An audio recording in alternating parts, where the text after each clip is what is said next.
Di tengah kota hancur, MC kita bersandar pada pedang biru yang bersinar. Dia nggak pernah nyangka ajal bakal datang secepat ini. Pedangnya penuh darah, tubuhnya gemetar hebat, menatap lurus dengan mata birunya. Namanya Wenu, seorang prajurit kelas 4 yang dikirim dalam sebuah misi. Tepat setelah dia gabung tim. Di kakinya ada serpihan daging berdarah. Ngeri. Wenu berdiri di medan perang, di mana mayat manusia dan monster campur aduk. Mereka dikhianati oleh tim utama, nyawa mereka jadi umpan untuk memancing. Mutan level 5 ke dalam jebakan. Tiba-tiba, ada yang lari di antara reruntuhan. Si MC sadar kalau mereka cuma jadi tumbal yang gak ada harganya sama sekali. Gak ada yang peduli, tapi ini yang terbaik. Di belakangnya muncul monster raksasa. Dikelilingi aura merah, Wenu langsung ngangkat pedangnya dan teriak kencang. Dia udah muak sama kiamat ini. Udara di sekelilingnya berputar, menerbangkan debu. MC kita melotot, darah muncrat kemana-mana saat Wenu membuka mulutnya lebar. Dengan aura merahnya, monster itu menusuk tubuhnya dengan tangannya sendiri. Pedangnya pun jatuh. Angin sepoi-sepoi menggoyangkan dedaunan di pohon, mengelilingi sebuah kota yang tampak biasa. Tiba-tiba, MC kita bangun dari tidurnya. Sambil teriak, matanya melotot ngeliatin tangannya sendiri. Dia bingung banget. Loh, gue belum mati. Dia noleh ke arah jam yang ada di meja. Dia lihat tanggal 5 Mei 2117. Dia mikir, bukannya ini tanggal setahun yang lalu? Apa gue regresi? Dia lihat ada notif di HP-nya dari Feng. Feng nyuruh dia lembur di akhir pekan karena ada proyek yang urgent banget. Katanya proyek ini terobosan strategis tahun ini. Dia nulis lagi kalau kerja bagus, performanya bakal dipertimbangkan di akhir tahun nanti. Tapi kalau progresnya telat, bakal susah jelasinnya ke atasan. Sejam kemudian dia nanya, "Woi, di mana lu?" Setelah 1 miss call, dia nanya lagi, "Wenu, bales dong." Wenu mikir soal lembur. Bukannya perusahaan udah bubar? Udah bangkrut akhir tahun itu kan? Dia melempar HP-nya ke kasur. MC kita kaget bukan main. Gue kembali ke masa lalu, sambil menutupi wajahnya. Dia tertawa. Kematian itu akhir segalanya. Tapi setelah itu, gue dapat kesempatan lagi. Kesempatan untuk hidup sekali lagi. Tatapannya kini penuh dengan tekad yang kuat. Dia berpikir, gue akan hidup lagi. Dan gue nggak akan jadi tumbal lagi. Sambil mengepalkan tangan, Wenu bergumam. Nggak ada lagi yang bisa manfaatin gue. Sekarang takdir gue yang tentuin. Dia melihat ke arah ransel dan pisau di atas meja. Kalau gue nggak salah ingat, ini hari pertama kiamat dan invasi zombie. Dia pun langsung memakai ranselnya. Dia berpikir, bertahan di kiamat itu harus selangkah demi selangkah. Seiring waktu, kesenjangan antar manusia bakal makin jauh. Sambil memegang pisau di tangan, MC kita mikir kalau persiapan dari awal itu penting banget. Kalau enggak, nasibnya bakal apes kayak di kehidupan sebelumnya. Terdengar teriakan minta tolong. Dia langsung noleh. Dari balik pintu, seorang wanita bertanya pada suaminya, "Kamu kenapa? Jangan gigit aku." Tiba-tiba, berak. Ada yang mendobrak pintu. Pintu itu langsung penyok dan mental ke samping. Pemandangan yang mengerikan. Seorang wanita berdarah tergeletak di lantai. Di depan MC kita berdiri sebuah siluet hitam. Zombie. Zombie adalah makhluk yang tubuhnya sudah dirusak oleh energi iblis, membuat mereka kehilangan akal sehat dan kekuatan. Mereka lambat dan lemah. Titik lemahnya ada di inti iblis. Sambil mikir keras, dia sadar. Inilah awal dari kiamat. Sambil nyenyir, dia langsung pasang kuda-kuda bertarung. Untungnya gue udah siap sedia dari awal, pikirnya. Zombie itu langsung nerjang. Si MC pun berpikir, kalau tidak, semuanya bakal jauh lebih ribet. Lokasi intinya kan beda-beda. Letak inti iblis tiap zombie itu berbeda, bisa bikin bingung. Apalagi buat yang baru pertama kali ketemu. Matanya aja udah copot gitu. Tapi tenang, dia punya ilmu dan pengalaman dari kehidupan sebelumnya. Berdiri di depan zombie, dia mikir, asal nemu titik yang pas, dia bisa habisin zombie ini dalam sekejap mata. Dengan pisaunya, dia muncul di belakang monster. Sistem pun berbunyi. Bunuh zombie level 0, dapat 1 poin, tangannya mengepal. Dengan girang, si tokoh utama berseru, persis kayak dulu. Dia bisa dapat poin dari bunuh zombie. Dunia emang udah kiamat. Seluruh dunia hancur, dan duit cuma jadi kertas biasa. Muncullah hukum rimba yang baru, juga sistem penukaran poin. Sistem ini basisnya pilar penukaran. Poin nggak bisa ditransfer. Poin cuma didapat dari bunuh monster, kayak zombie atau hewan mutan. Kalau penyintas menyentuh pilar itu, poinnya bisa ditukar. Bisa ditukar barang atau milih satu dari 3 kelas, warrior, archer, atau wizard. Setelah ganti kelas, kekuatan fisik langsung naik 2 kali lipat. Kalau bisa dapat kelas tersembunyi yang langka, mereka bakal dapat kekuatan yang jauh lebih OP. Dia pun keluar ke koridor. Melihat zombie-zombie di sana, dia ingat sesuatu dari masa lalunya. Pilar penukaran terdekat itu ada di gerbang kompleks perumahan. Dulu, dia diem aja di rumah. Jadi ketinggalan ngumpulin poin awal. Kesempatan emas itu lewat. Para zombie noleh ke arahnya. Si MJ langsung pasang target. Kumpulin 10 poin secepatnya. Lalu ke pilar penukaran buat jadi warrior level 1. Dia pun melihat sekelilingnya. Berdiri di koridor penuh zombie, dia bergumam. Buset, banyak bener.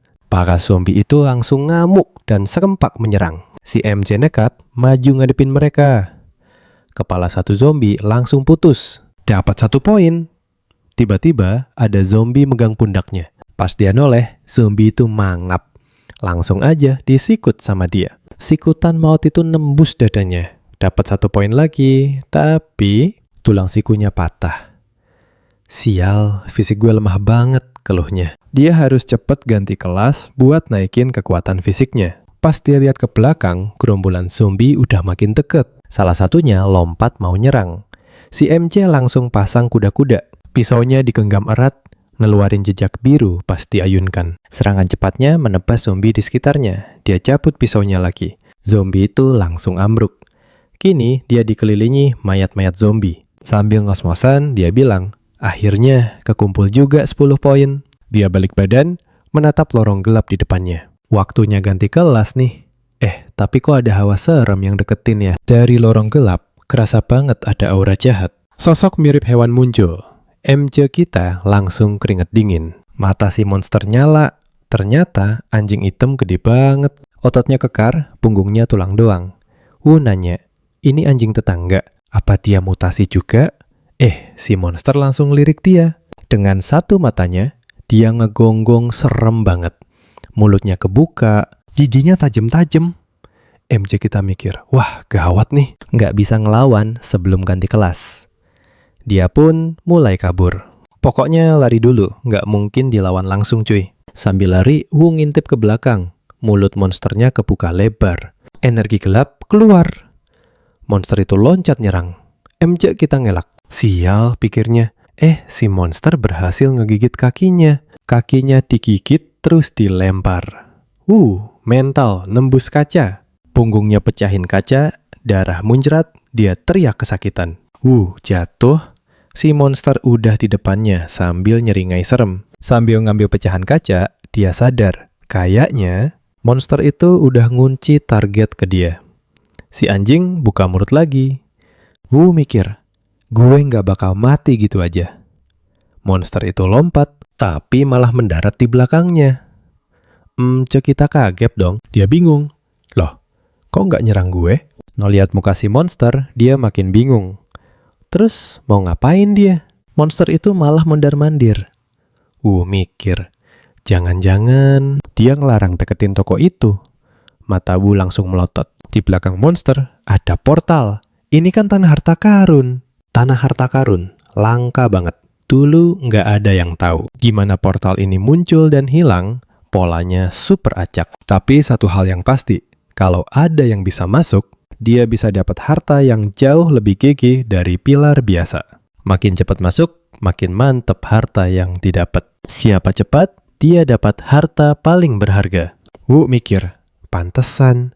Kayaknya dia nemu tempat ini duluan. Dia ngejagain tempat ini kayak wilayah kekuasaannya sendiri. Sialnya, cuma manusia yang bisa masuk ke tanah harta karun itu. Mau si anjing nyoba segimanapun, ya percuma. Monster itu ngeibasin ekor. Kayaknya si anjing sadar, Wu juga ngincar portal itu bro. Si monster buka mulut, langsung loncat nyerang. MC, kita teriak. Udah nggak bisa lari lagi. Dia ayunin pecahan kaca ke arah monster. Gigi-gigi tajam itu makin dekat. Hap! Tangannya digigit. Wu ngegerem. Sialan. Dia jatuh ke lantai lagi. Tangannya ngeraih pisau di lantai. Langsung nyerang membabi buta. Dia nusuk-nusuk si monster sambil teriak. Mati lo! Mati sana. Mata monster itu tiba-tiba bersinar biru. Krak! Tangannya putus. Wu teriak kenceng kesakitan. Sambil megangin lengannya, dia teriak sambil mundur ketakutan. Si monster coba nenangin diri. Sambil merem sebelah, dia mikir, bagian tubuh yang hilang bisa balik lagi kalau levelnya naik. Jadi bukan masalah gede. Melihat portal, dia sadar, mau gimana pun, kalau mau, selamat, ya pilihannya cuma masuk ke tanah harta itu. Si monster mutan langsung nerjang dengan energi gelap. Wenu cuma bisa nahan emosi. Sambil misuh dalam hati, serangannya bikin debu ngebul.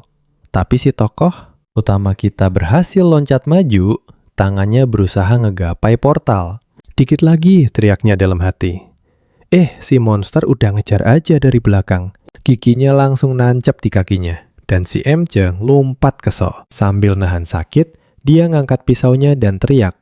Kalau dia emang doyan banget, ambil aja buat dia. Dia langsung robek kakinya sendiri. Kakinya ditinggal di mulut monster, dia pun loncat ke portal. Hewan itu jatuh. Kakinya ke atas, sementara si MC nyilang ke dalam portal gelap itu. Di sisi lain portal, ada ruangan gelap dengan lantai yang mirip sirkuit mikro. Wu langsung jatuh dari portal ke lantai. Dia diam sejenak, pas lihat peti, dia bergumam. Berhasil kan? Si tokoh utama nyenyir kecapean melihat peti itu. Dia bilang, udah ngorbanin tangan sama kaki buat nyampe sini. Sambil ngulurin tangan, dia berharap pengorbanannya gak sia-sia. Di dalam peti cuma ada satu item. Gulungan gelap. Gulungan itu bercahaya ungu redup, terus terbang ke udara.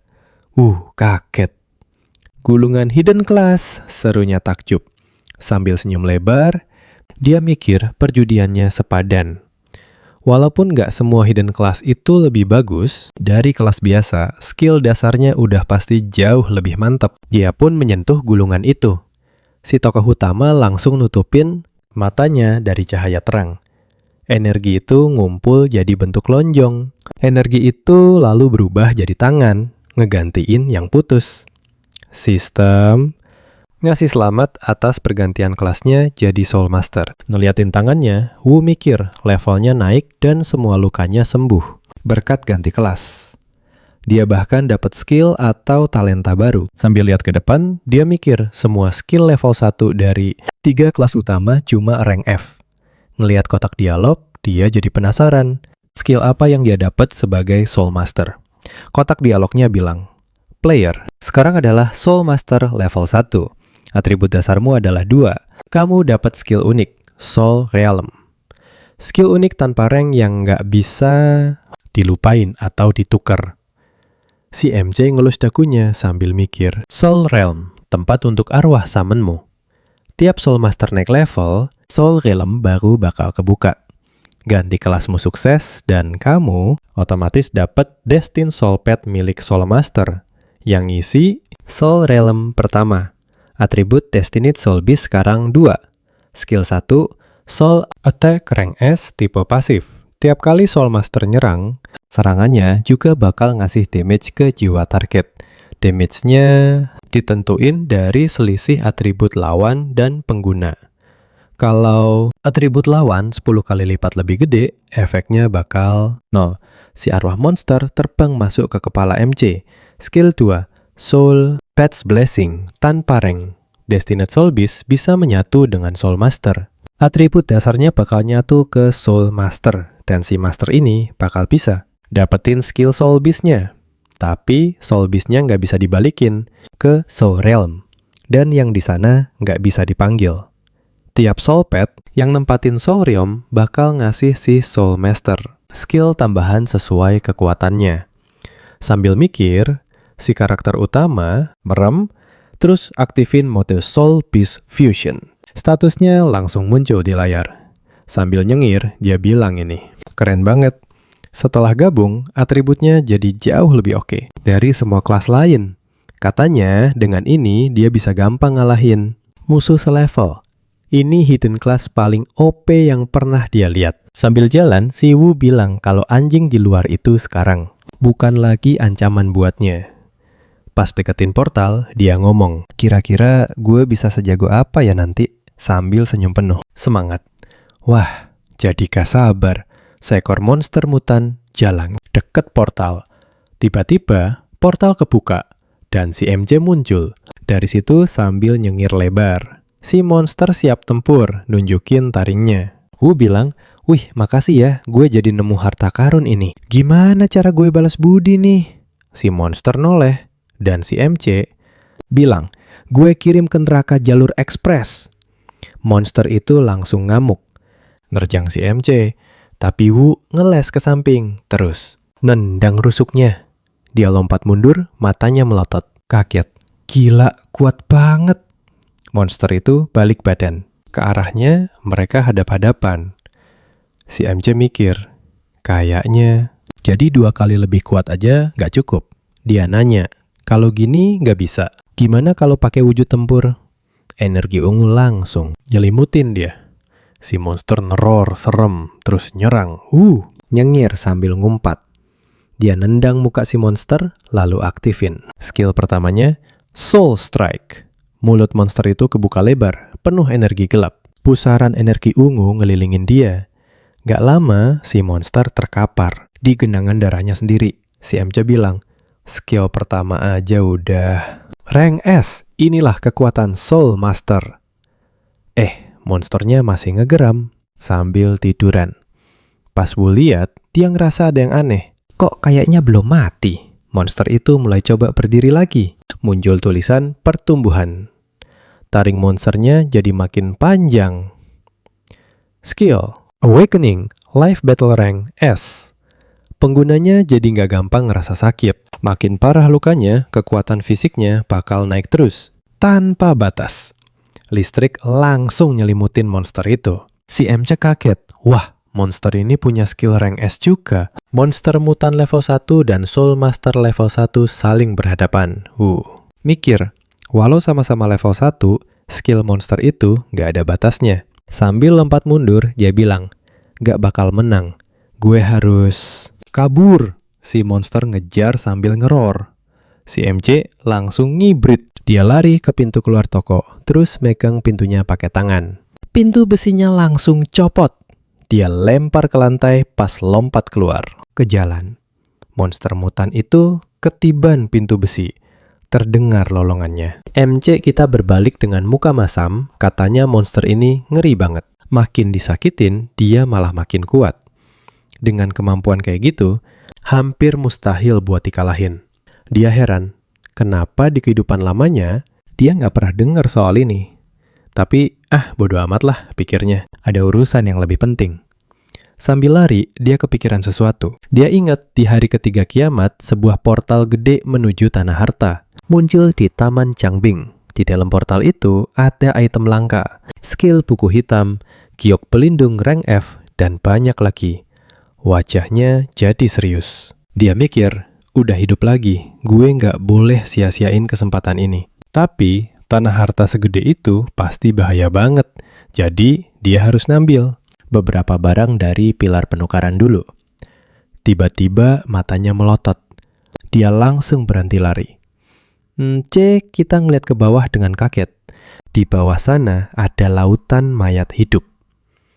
Dia mikir, gila, tempat ini udah jadi sarang zombie. Dan cepet banget nyebarnya. Sambil lihat ke depan, dia jadi ngerti kenapa orang-orang di masa lalu yang nekat keluar rumah pada tewas semua. Sambil terus lari, dia bilang, kalau gue mau ke pos penukaran, cuma ini jalannya. Jadi mau nggak mau, dia harus nerobos kerumunan zombie. Wu langsung menghantam badan zombie itu. Zombie lain yang menggeram langsung nyerang dari belakang. Pasukan zombie langsung ngepung MC kita. Teriak ke mereka, minggir semua. Dan sebuah energi kuat langsung mentalin mereka semua. MC kita berdiri tegap, udara di sekelilingnya berputar. Sambil pasang muka serius, dia bilang, di kehidupan ini, Nggak ada yang bisa ngalangin gue. Dia melompat maju sambil teriak, siapapun yang halangin, gue bunuh. 1 menit kemudian, lantai itu penuh, sama mayat-mayat zombie. Wu berdiri di depan pilar item sambil senyum. Katanya, akhirnya sampai juga di pos penukaran. Dia pun menyentuh pilar itu. Kotak dialog muncul, selamat datang, Anda bisa gunakan sistem penukaran. Silakan pilih item yang ingin ditukar. Cek kita langsung neken tombol di kotak dialog itu. Deretan item pun muncul di layar. Dia bergumam, barangnya masih sama aja kayak dulu. Dia kira bakal ada lebih banyak pilihan, soalnya kiamat kan baru mulai. Dia pun langsung ngetik di keyboard hologram. Wu bilang, gue lumayan luka pas lawan gerombolan zombie tadi. Jadi, pertama, dia harus beli beberapa ramuan pemulihan. Dia natap tombol enter di keyboard. Banyak kotak dialog dengan macam-macam ramuan muncul di depannya. MC kita bilang, wah, item yang muncul lebih banyak sekarang. Pas lihat harganya, dia mikir, mahal-mahal banget gila. Setelah ngabisin 100 poin, dia bilang, sekarang gue cuma bisa beli ramuan pemulihan pemula. Setelah menenggak ramuannya, dia bilang, oke, harus diminum. Energi hijau. Langsung menyelimutinya. Efeknya cepet banget. Sistem pun memberitahu kalau tubuhnya pulih 100%. Sambil mengangkat jari, dia mutusin buat lihat apa yang bisa dibeli dengan sisa poinnya. Sistem ngasih tahu kalau dia dapat kristal tanpa atribut. Kotak dialog muncul, sebuah kristal tanpa atribut. Bisa dipakai untuk memperkuat tubuh profesi level 1. Selama proses penguatan, skill yang akan muncul berbeda, tergantung dari proporsi kristal yang dipakai. Kalau kamu pakai model, kristal non-atribut buat ningkatin badan, skillmu auto jadi ampas. Si MC malah ngeremukin kristal itu pakai tangan, sambil nutup mata. Dia mikir, karena punya profesi tersembunyi Soul Master, biarpun dia nggak bisa lagi pakai kristal buat dapat skill, itu udah nggak masalah lagi. Sambil ngepalin tangan, dia ngerasa badannya jadi lebih kuat, sekitar 0,5%. Dan sekarang, dia butuh perlengkapan. Senjata yang bagus, biar statusnya jadi lebih tinggi dari sebelumnya. Beberapa jam kemudian, Wu masuk ke toko dan sadar dia nggak punya cukup poin buat beli apa-apa. Lihat meja alat, dia mikir, 2 hari lagi, portal raksasa ke Tanah Harta bakal muncul di Taman Chongping, dan dia harus siap-siap. Ngambil kapak sama gergaji mesin, dia pikir mending ambil apa aja yang bisa dipakai di levelnya sekarang. Soul Master itu emang profesi kuat, tapi payah di pertarungan jarak dekat dan skillnya lebih dikit dari profesi biasa. Si MC cemberut, mikir kalau sampai dia harus duel jarak dekat tanpa manggil peliharaan rohnya, pasti bakal gawat. Makanya dia harus cari senjata buat jaga diri. Sambil jalan, dia mikir, nanti kalau vitalitasnya udah meningkat, dia juga harus kuatin fisiknya biar kesempatan hidupnya jauh lebih besar. Tiba-tiba dia dengar orang minta tolong. Dia noleh ke gedung sumber suara itu. Siluet-siluet gelap kelihatan di lorong remang-remang. Seorang pria dan cewek berhadapan sama zombie yang lari ke arah mereka. Cowok itu panik. Dari mana zombie sebanyak ini? Kita nggak bisa lewat. Si cewek nanya. Terus gimana? Apa kita bakal mati di sini? Cowok itu noleh dan bilang, mereka nggak boleh nyerah. Dia bakal maju buat ngelindungin si cewek dari depan. Dia ngambil pipa besi, tapi Mei teriak, jangan karena dia bisa mati. Tapi cowok itu ngejawab, kalau mereka diam aja, dua-duanya nggak akan selamat. Sambil merem, dia nekat maju nyerang. Pas nayunin pipa, zombie itu langsung hantam dan ngelempar dia. Cowok itu kebentur tembok keras banget. Pas dia jatuh, Mai teriak histeris. Sambil jongkok, dia nanya keadaan cowok itu. Si cowok teriak, awas! Di belakang, sebuah kapak melesat dan darah muncrat. Mei dan cowok itu kaget. Si MC muncul dan bilang ke Mai, ngebelakangin zombie itu bahaya loh. Ngeliat dia, mereka kaget. Dia ngebunuh zombie sekali tebas. Sambil senyum, si MC maju bawa kapak. Energi biru berkilau di lorong. Dan dia nebas para zombie. Cox, kuat banget. Mereka nanya, siapa kamu? Si MC noleh. Ngapain bengong? Ikutin gue. Cowok itu langsung makasih karena udah diselamatin. Si MC cuma senyum lebar. Cowok itu nyuruh Mai jalan di deketnya. Mereka jalan di lantai penuh genangan darah.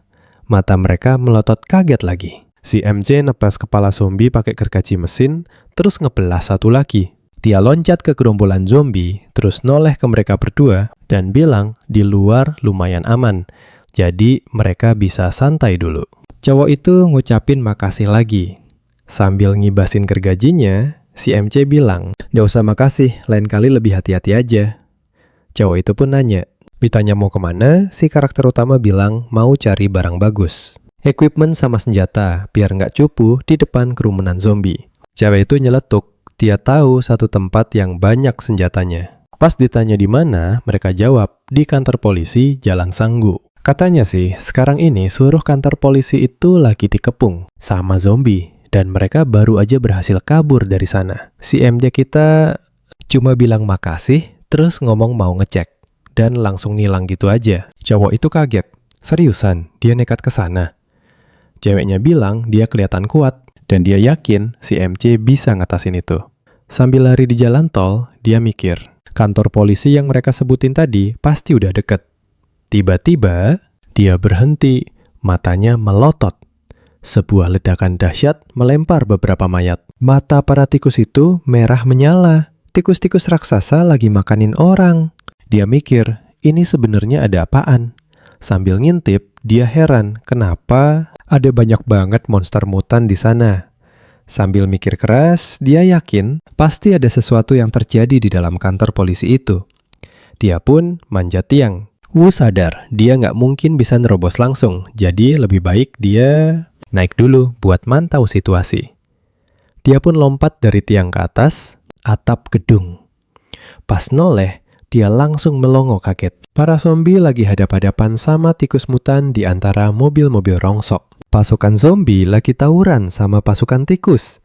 MJ kita mikir, jangan-jangan masih ada orang di kantor polisi, makanya zombinya pada ngumpul. Sambil nyengir, dia mikir kalau zombie sama tikus mutan lagi rebutan wilayah. Artinya, perhatian mereka nggak sepenuhnya ke arah kantor polisi. Pas dia lompat turun, para zombie merangsek lewat jeruji besi. Seseorang teriak ke petugas uang kalau zombinya nerobos. Seorang gadis kecil tergeletak di depannya. Polisi lain panik. Harus gimana ini? Mereka makin banyak. Katanya kalau mereka tetap di sini, udah pasti bakal mati semua. Seorang polwan langsung menembakkan pistolnya. Petugas uang minta semuanya dengerin. Dia udah bikin keputusan. Mereka noleh. Sambil nahan amarah, dia bilang akan balas dendam putrinya. Polisi lain minta dia buat sadar diri karena mereka nggak akan sanggup ngelawan tikus-tikus mutan itu. Si polwan nambahin, di luar zombinya juga masih banyak. Wang bilang, jangan khawatir, karena dia bakal balas dendam sendirian. Nggak ada yang boleh ikut. Tiba-tiba, gerbang baja yang nahan para zombie itu jebol. Mulut para polisi langsung ternganga. Wang mengokang pistolnya dengan geram. Seseorang teriak, kita nggak bisa kabur. Yang lain panik. Terus gimana? Aku nggak mau. Mati di sini. Di depan mereka, lautan zombie. Wang heran kenapa tangannya mendadak nggak nurut. Seekor zombie menerkamnya. Wang melihat sebuah kapak melayang. Apa itu barusan? Tanyanya. Polisi lain nunjuk ke samping. Kayaknya ada orang di sana. Karakter utama kita lagi asik ngehajar zombie di jalanan. Sistem terus-terusan ngasih notif dia bunuh zombie level 1 dan dapat 1 poin. Wajahnya penuh darah, tapi dia malah nyengir lebar. Dia teriak, udah dapat 1000 poin, tempat ini emang gokil. Wang kaget, dia manusia. Polisi lain nanya, gimana dia bisa lewatin zombie sebanyak itu? Si polwan ngejawab, dia bukan cuma lewat, dia ngebantai. Cewek itu ngasih isyarat, nyuruh mereka jangan cuma bengong ngeliatin. Mereka harus cabut cepat sebelum lebih banyak zombie datang. MJ kita nyamperin Pak Polisi Wang. Sambil senyum, dia ngenalin diri sebagai Wang Dahi. Dia salut banget sama skill MJ kita. Pas ditanya kenapa nggak kabur, Wang bilang, dia mau minta tolong sesuatu. Sambil balik badan, dia ngeliat jasad anak cewek kecil itu.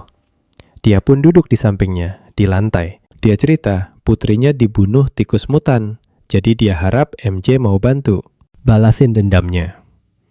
Sekitar bilang, mereka cuma berdua, nggak mungkin bisa ngalahin tikus mutan sebanyak itu. Wang ngejawab kalau dia tahu, tapi dia punya cara. Awalnya di kantor polisi itu cuma ada tikus mutan, nggak ada zombie.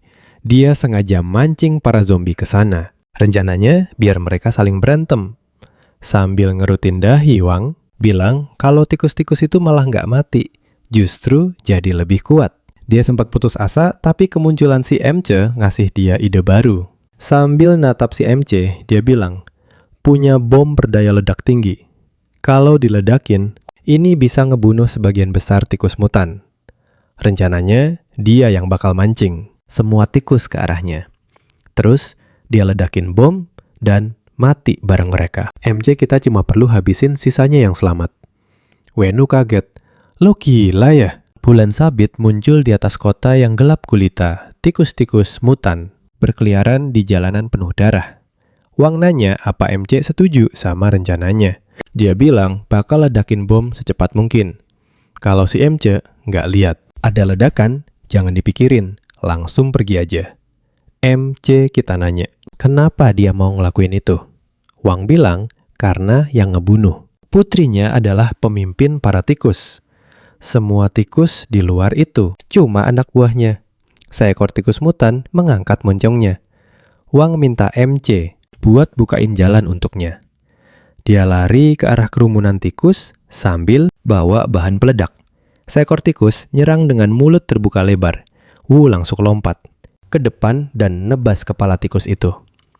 Dengan serius, dia nyuruh Wang terus lari, biar dia yang ngurus mereka. Wang berterima kasih. Karakter utama kita ngejawab beres sambil mendarat. Dia mikir, orang ini rela ngorbanin nyawa demi balas dendam buat putrinya. Walaupun gila, dia patut dihormati. Wang lari masuk ke gedung dan langsung tersungkur. Sambil nahan sakit, dia bilang akhirnya bisa masuk. Kali ini, dia pasti akan membunuhnya. Dia bangkit dan jalan makin dalam. Di depannya ada Raja Tikus Raksasa, mutan peringkat 2. Wang langsung pucat. Dia teringat obrolan sama putrinya yang nanya kapan kerjanya selesai. Dia nyuruh anaknya nunggu karena mereka bakal segera pulang. Untuk sementara, dia minta anaknya main dulu di kantor polisi. Putrinya setuju dan bilang, dia sayang ayahnya. Wang manggil dia Yaya dan bilang dia juga sayang. Yaya bilang dia takut.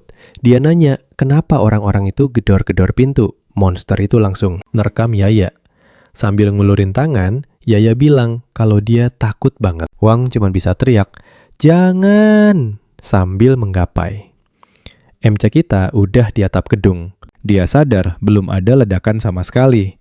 Dia bertanya-tanya, apa Wang gagal? Tikus-tikus mulai lari ke arah gedung. Decitannya berisik banget. Tiba-tiba ledakan dahsyat mengguncang gedung. Wenu langsung lindungin diri, model. Dia menahan gelombang kejut, mengira misinya telah berhasil. Sambil menggeram, dia pikir inilah gilirannya dan langsung lompat. Wu sadar ledakan EXP-nya dahsyat, hampir semua zombie tewas. Para tikus juga musnah dan menjatuhkan beberapa kristal atribut. Sambil memegang kristal ungu, katanya ini atribut Beast level 1. Di tangannya ada lagi kristal atribut ganda elemen api. Kristal itu diremukan, energinya langsung menyerbu masuk ke tubuhnya. Peliharaannya pun ikut menyerap energi. Wu berterima kasih pada Wang. Dia bilang tak akan lupa kebaikannya, lalu menatap ke dalam kegelapan. Saat berlari, dia merasa ada pergerakan lain di kejauhan. Dia harus memeriksanya. Peliharaannya pun masuk ke dalam tubuhnya. Wu kini berdiri di depan reruntuhan. Lalu kepala tikus raksasa muncul. Dari bawah puing-puing, matanya terbuka. Ternyata itu sang raja tikus. Di hadapannya, Wang muncul dari puing dan memintanya membunuh monster itu. Wu terkejut bagaimana Wang bisa selamat. Wang pun menjelaskan, ledakannya terhalang oleh tikus mutan.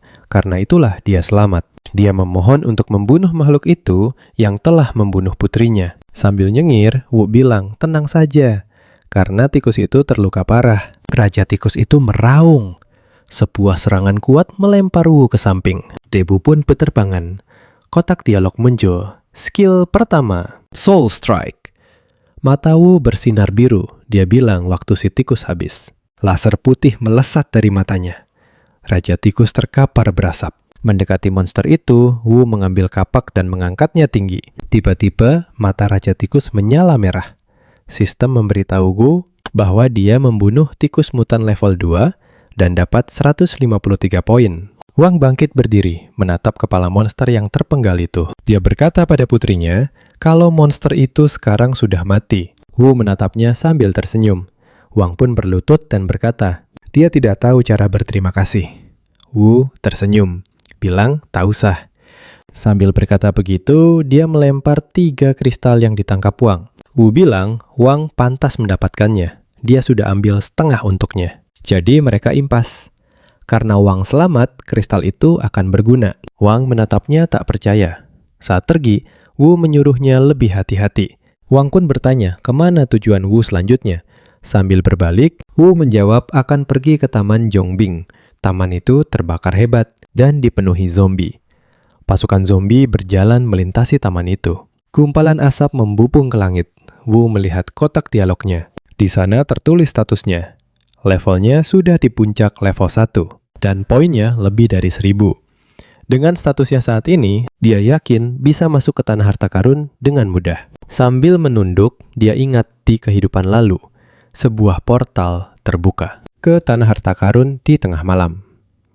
Terdengar auman, dia pun berbalik. Seekor monster besar mirip singa mengaum dengan sangar. Wu pikir itu adalah singa mutan. Zombie bermata merah mendekati monster itu. Si singa membuka mata dan menyemburkan api dahsyat. Wenu nahan emosi. Nanya apa mereka lagi ngejek dia. Dia bilang di kehidupan lalu, pas singa ini muncul, hampir semua hancur. Seluruh kota. Singa mutan itu terus nyemburin api panas. Sambil berdiri di reruntuhan, cowok itu minta tolong. Kata si MC, monster itu ngabisin semua. Zombie sama hunter juga. Kota hancur total, dan monster itu loncat ngejar dia. Wenu bilang, monster level 3 menit 5 aja, bukan tandingannya. Tapi dulu, dia nggak dengar monster ini muncul di sini. Apa jangan-jangan nggak ada yang selamat, makanya nggak ada kabar. Singa mutan itu ngebuka mulutnya yang penuh gigi tajam. Api merah langsung nyelimutin badannya, bikin merinding. Dia nyaris ketahuan. Kalau mau hidup, dia harus jadi lebih kuat. Sambil loncatin pagar, dia mikir, sebelum singa ini nemuin dia harus bunuh zombie sebanyak mungkin buat dapat poin. Ada beberapa orang jalan di reruntuhan. Si jaket hijau nyuruh cepetan. Katanya sebagian besar zombie udah dibunuh singa. Jadi, ayo cepet cari harta karunnya. Cowok berponi nanya, yakin nih aman? Gimana kalau singa itu ngelihat mereka? Temennya setuju, bahaya banget. Yang satu lagi juga bilang, ini sih cari mati namanya. Si jaket hijau nanya, lupa ya? Makin gede resiko, makin gede untungnya. Sambil balik badan, dia ngingetin kalau di sini ada harta karun. Harta karun tersembunyi dan jangan sampai orang lain yang nemuin. Cowok berponi nanya, kok bisa seyakin itu sih? Si jaket hijau nunjukin kalung bulan sabit. Katanya sebelum ketemu mereka, dia kesedot pusaran perak. Di dalamnya ada peti. Pas dibuka, dia dapat peta di liontin ini. Makanya dia yakin banget ada harta. Teman-temannya kaget. Wih, bisa terbang coy. Salah satunya nanya, ini apaan dah? Kok liontinnya melayang? Tiba-tiba portal kebuka. Si jaket hijau ketawa, bilang mereka udah nemuin harta karunnya. Sementara itu, si MC berdiri di antara mayat zombie. Mukanya serius. Matanya melotot, pas noleh dia lihat portal di atas gedung. Itu kan portal ke Tanah Harta Karun. Usahanya akhirnya kebayar. Portalnya muncul juga. Sambil loncat, Wenu mikir, asal nggak ketahuan dan bisa nyelinap masuk ke portal itu, semua bakal aman. 10 menit kemudian, si MC udah loncat-loncat di atap gedung. Dia lihat portal gelap. Wih, untung masih sempet, seru Wenu. Berdiri di depan portal, dia mikir, ini kayaknya Tanah Harta Karun skala gede. Dia penasaran isinya apaan, mending langsung masuk aja. Dengan sekali hentak, dia langsung lompat masuk ke dalam portal. Portal di langit itu ngeluarin cahaya terang. Mata si monster langsung nyala. Dengan energi menyala, dia ngelaum kenceng banget. Wenu keluar dari portal. Dia mendarat, lalu sistem nyambut dia di tanah harta karun peringkat 1. Sambil nyengir, si protagonis bilang, ini beneran tanah harta karun gede. Kali ini, dia pasti bisa dapat barang yang benar-benar bagus. Pandangannya beralih, dia lihat ada orang-orang di antara patung batu. Ada yang kaget, nanya, siapa tuh? Si anak buah lapor ke bosnya, kok bisa ada orang lain? Bisa sampai di sini. Bukannya mereka yang buka portalnya? Cowok berjaket hijau bilang nggak tahu. Cowok pirang langsung ngeluarin 2 pistol. Terus nanya, perlu gue habisin nggak? Si rambut hijau bilang, jangan. Gegabah, soalnya harus lihat dulu kemampuannya. Kalau dia lemah, tokoh utama buat santai aja. Soalnya mereka juga baru sampai. Katanya tempat ini punya aturan, nggak boleh saling bunuh di sini. Jadi dia nggak perlu khawatir soal keselamatannya. Weni nginjek lantai. Sambil nyeringai, dia mikir, apa cowok itu ngetawain dia? Khawatir? Sambil cengengesan dia mikir, kalau saja nggak ada aturan di sini, udah dihabisin semua dari tadi. Tapi nggak usah dipikirin lah, kalaupun mereka nemu barang bagus, nggak bakal dia biarin mereka bawa keluar dari sini. Tiba-tiba muncul kotak dialog dari patung batu. Isinya bilang, dilarang menyerang satu sama lain. Kalau kalian langgar, yang selamat bisa masuk arena ujian lewat pilar batu. Tingkat tantangan, kalian baru bisa keluar di akhir setiap tahap. Jadi, lakuin semua sesuai kemampuan. Yang berhasil lolos ujian, paling susah. Boleh ambil harta utamanya buat diri sendiri. Setelah itu tersenyum.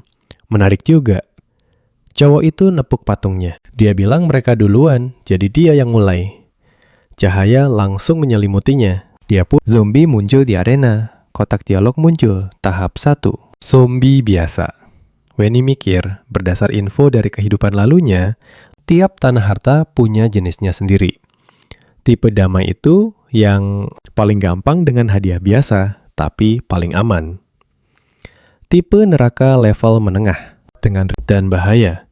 Cowok tadi langsung loncat nyerang zombie sambil teriak, "Mati lu!" Dia mayat zombie yang menghilang, dia bilang, kayaknya ini tipe damai. Bagian tersulitnya pasti ada di akhir ujian. Dia merasa beruntung banget bisa masuk ke tanah harta tipe damai. Energi tadi terkumpul jadi sebuah bentuk. Kotak dialog muncul. Anda berhasil menyelesaikan tahap pertama.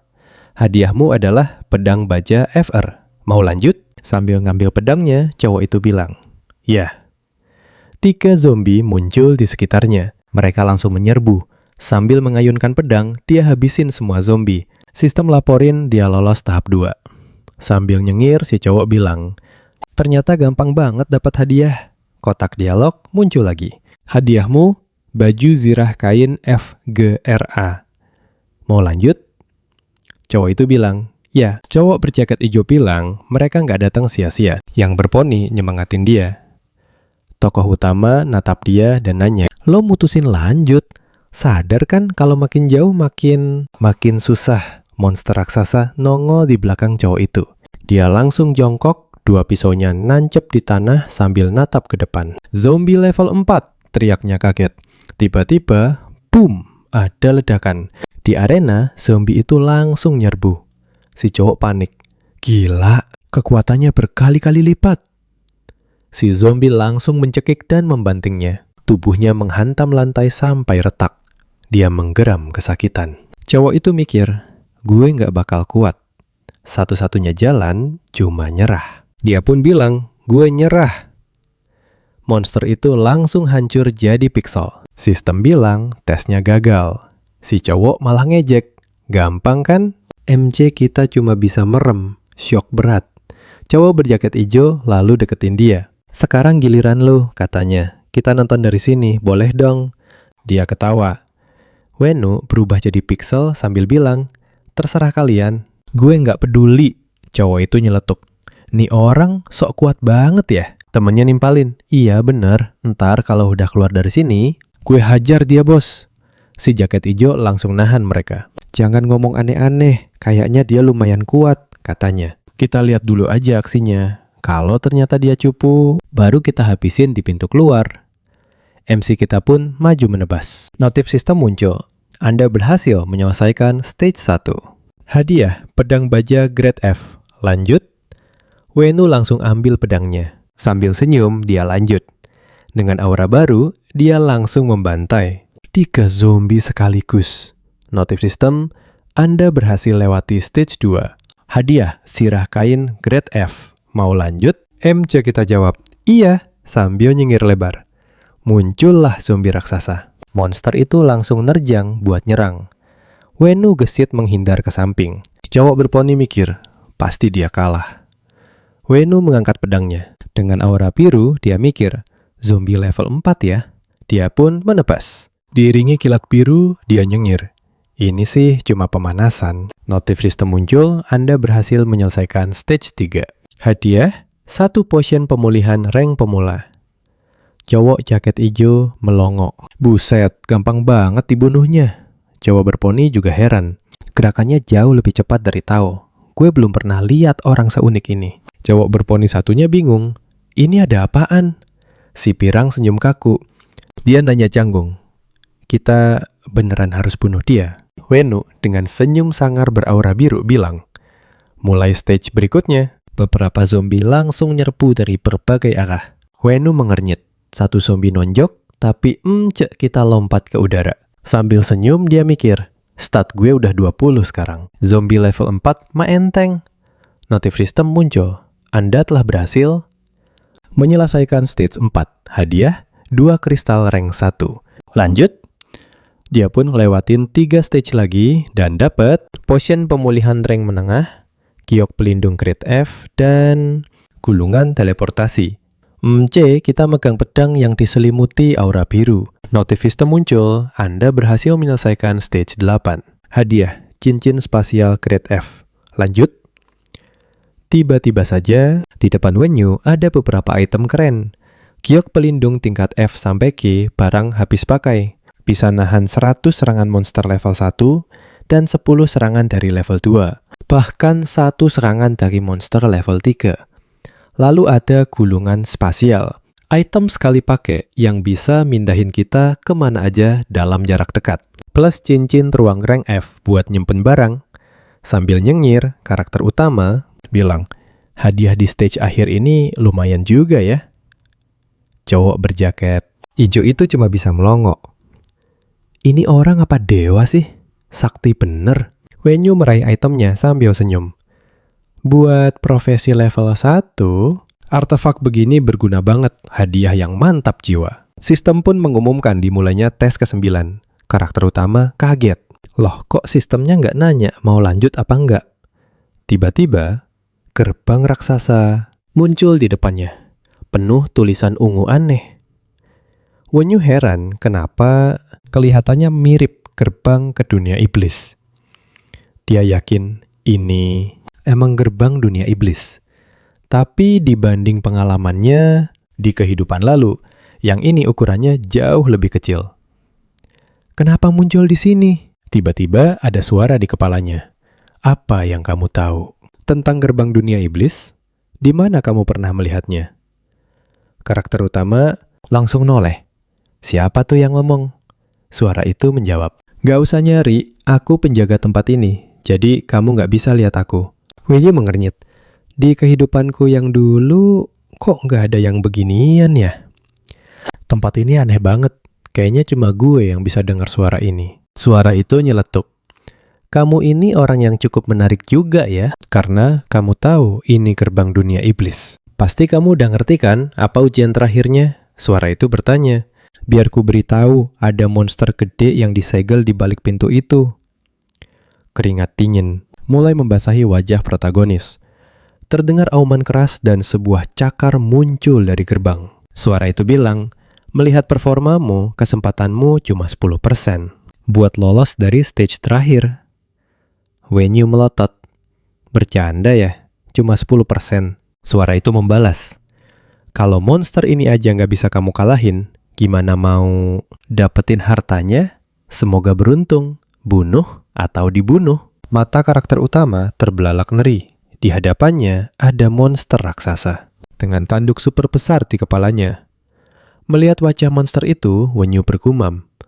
Benda apa ini? Monster itu punya 4 tangan, Suara itu menjelaskan, itu adalah iblis kuno, pemimpin para monster sekaligus penguasa dunia iblis.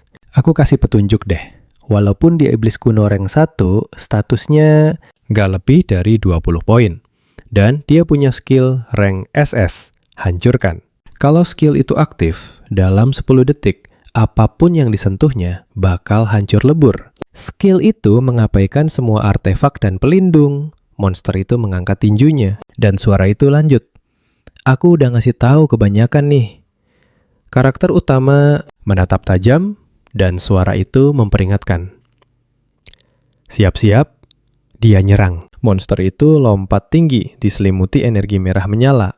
Wenyu mendongak kaget, lalu menghantam tanah dengan kekuatan penuh. Karakter utama berhasil menghindar. Dia syok. Skill yang bisa nembus pertahanan dan semua artefak, sistem pun memberitahu aktivasi skill rank SS, penghancuran.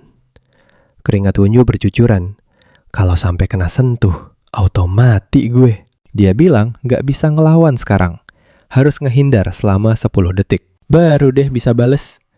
Monster itu mengaum kenceng ke atas. Monster itu nyerang. MC kita nahan sakit sambil lompat mundur. Dia yakin, dengan pengalaman tempur dari kehidupan lalunya, dia bisa menghindari semua serangannya. Hantaman lain datang lagi. Wenyu berhasil menghindar, tapi matanya melotot kaget pas mendarat. Sial! Monster itu lari ke arahnya dengan mulut terbuka lebar. MC kita sadar, area pertarungannya sempit banget, jadi susah gerak. Dia natap tajam lawannya, lalu mengaktifkan skill Soul Realm. Oke, tinggal bertahan 6 detik lagi. Monster itu menghantam tanah. Wenyu kaget, skillnya ternyata nggak ngasih damage sama sekali. Sambil nebas pedang, dia mikir, apa monster ini nggak punya jiwa?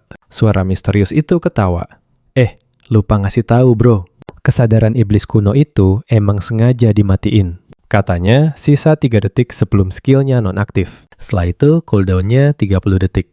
Semoga beruntung ya. Taruhan gue gede buat lo. Kita ngitung mundur. 3, 2, 0. Monster itu makin deket.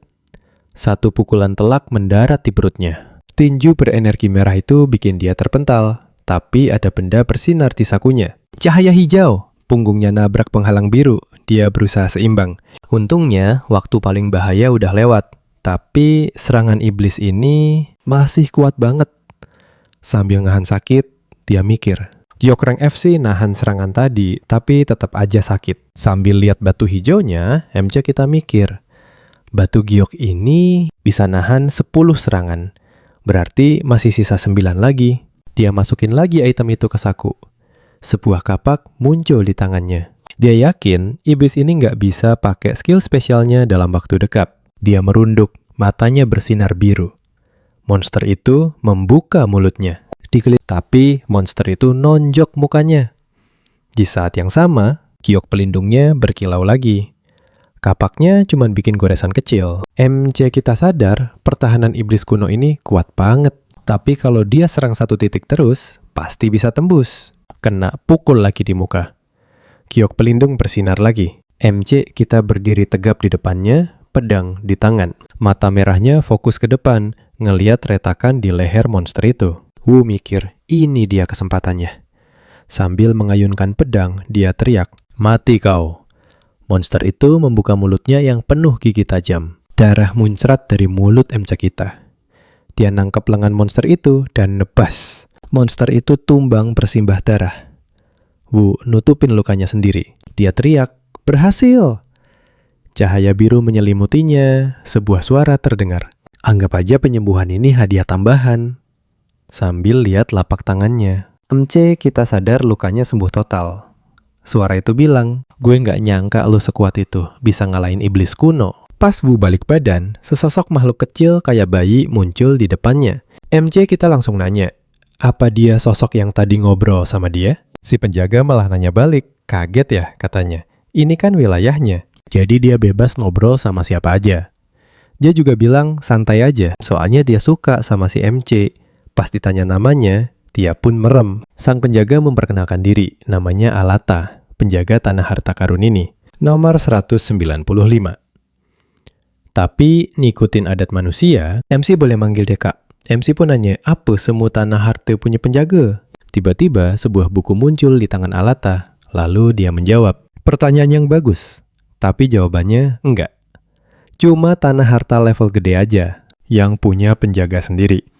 Sambil membuka buku, Alata ngejelasin. Menurut aturan para penjaga, mereka tuh dilarang buat mulai percakapan sama peserta pas ujian. Jadi kalau MC nggak kepo banget, dia nggak bakal tahu soal keberadaan para penjaga. Pas MC nanya, siapa yang bikin aturan penjaga? Alata bilang jelas aja, Tuan mereka, yang maha kuasa. Alata langsung ganti topik. Katanya level MC belum cukup buat tahu info rahasia itu. MC pun nanya lagi soal apa yang terjadi di dunia ini dan dari mana datangnya semua monster. Alata langsung nyela. Waduh, itu pertanyaannya borongan ya. MC bilang cukup satu jawaban. Tapi Alata nutup bukunya, bilang masih terlalu dini buat dia tahu soal ini. Nanti juga ada waktunya. MC pun cuma bisa diem. Alata senyum, manggil dia bocah, terus nyuruh jongkok. MC mikir, ya udah nurut aja deh demi dapat hadiah. Terus dia nanya, bisa nggak hadiah tes terakhir dikasih sekarang?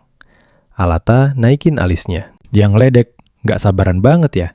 Tapi katanya, oke, dikasih sekarang. Seketika sebuah benda muncul di tangannya. Dia ngasih selembar kertas ke MC. MC bingung, cuma kertas. Alata mengangkat telunjuknya dan bilang, ini bukan kertas biasa, tapi harta karun langka. Pas MC ngelihat kertasnya, muncul notifikasi, sistem. Objek tadi kenal, diterima. Analisis, dimulai. MC langsung melotot kaget. Lalu sistem pun memberitahu, analisis selesai. Kertas itu ternyata surat kegelapan, menyerap jiwa dan meledak dengan kekuatan gelap. Ini halaman pertama dari buku kegelapan, jadi kekuatannya masih lemah. Kemampuan saat ini, saat jiwa yang diserap cukup, mantra di buku ini bakal aktif. Efeknya tekanan, mengurangi kecepatan semua musuh di sekitar sebesar 10%. Pelemahan, mengurangi kekuatan mereka 10%. Dan pertahanan mereka juga turun 10%. Durasi mantra 10 menit. Jangkauannya 100 meter, nggak ngaruh level musuh, dan bisa dipakai kapan aja. MC membaca semua deskripsi itu dengan mulut ternganga. Gila, ini emang harta karun super. Tapi sayang banget, cuma dapat satu halaman. Sisanya nyari di mana ya? Alata cuma nyengir. Dia bilang, karena MC udah bunuh iblis kuno dan buktiin kekuatannya, dia mutusin buat masukin MC ke urutan manusia. Nomornya 2. MC kaget dan nanya, berarti ada orang lain dong? Alata ngejawab, iya ada. MC langsung nanya, urutan manusia itu apaan? Dan gunanya apa? Alata jawab, simpel aja. Urutan manusia itu daftar orang-orang dengan potensi terhebat. Potensi dan keistimewaan bagi mereka yang ada di daftar. Dukungan dari para guardian menanti. Karakter utama kita pun bangkit berdiri. Selembar kertas berubah jadi energi emas yang memutari tangannya. Energi itu membentuk cincin, dan Wenu tersenyum, bilang dia suka. Alata menjelaskan, setiap kali Wenu memasuki tanah harta karun, akan ada bonus kecil menantinya. Lingkaran biru muncul di bawah kakinya. Kotak dialog muncul, Anda berhasil menyelesaikan tahap terakhir. Teleportasi dimulai.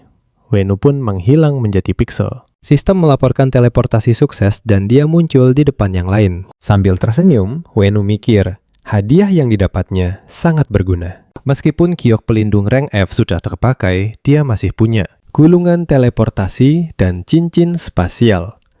Seseorang memanggil namanya. Dia berbalik. Orang-orang itu menatapnya dengan senyum canggung. Wenu bertanya ada apa. Cowok berjaket hijau bilang dia kuat banget.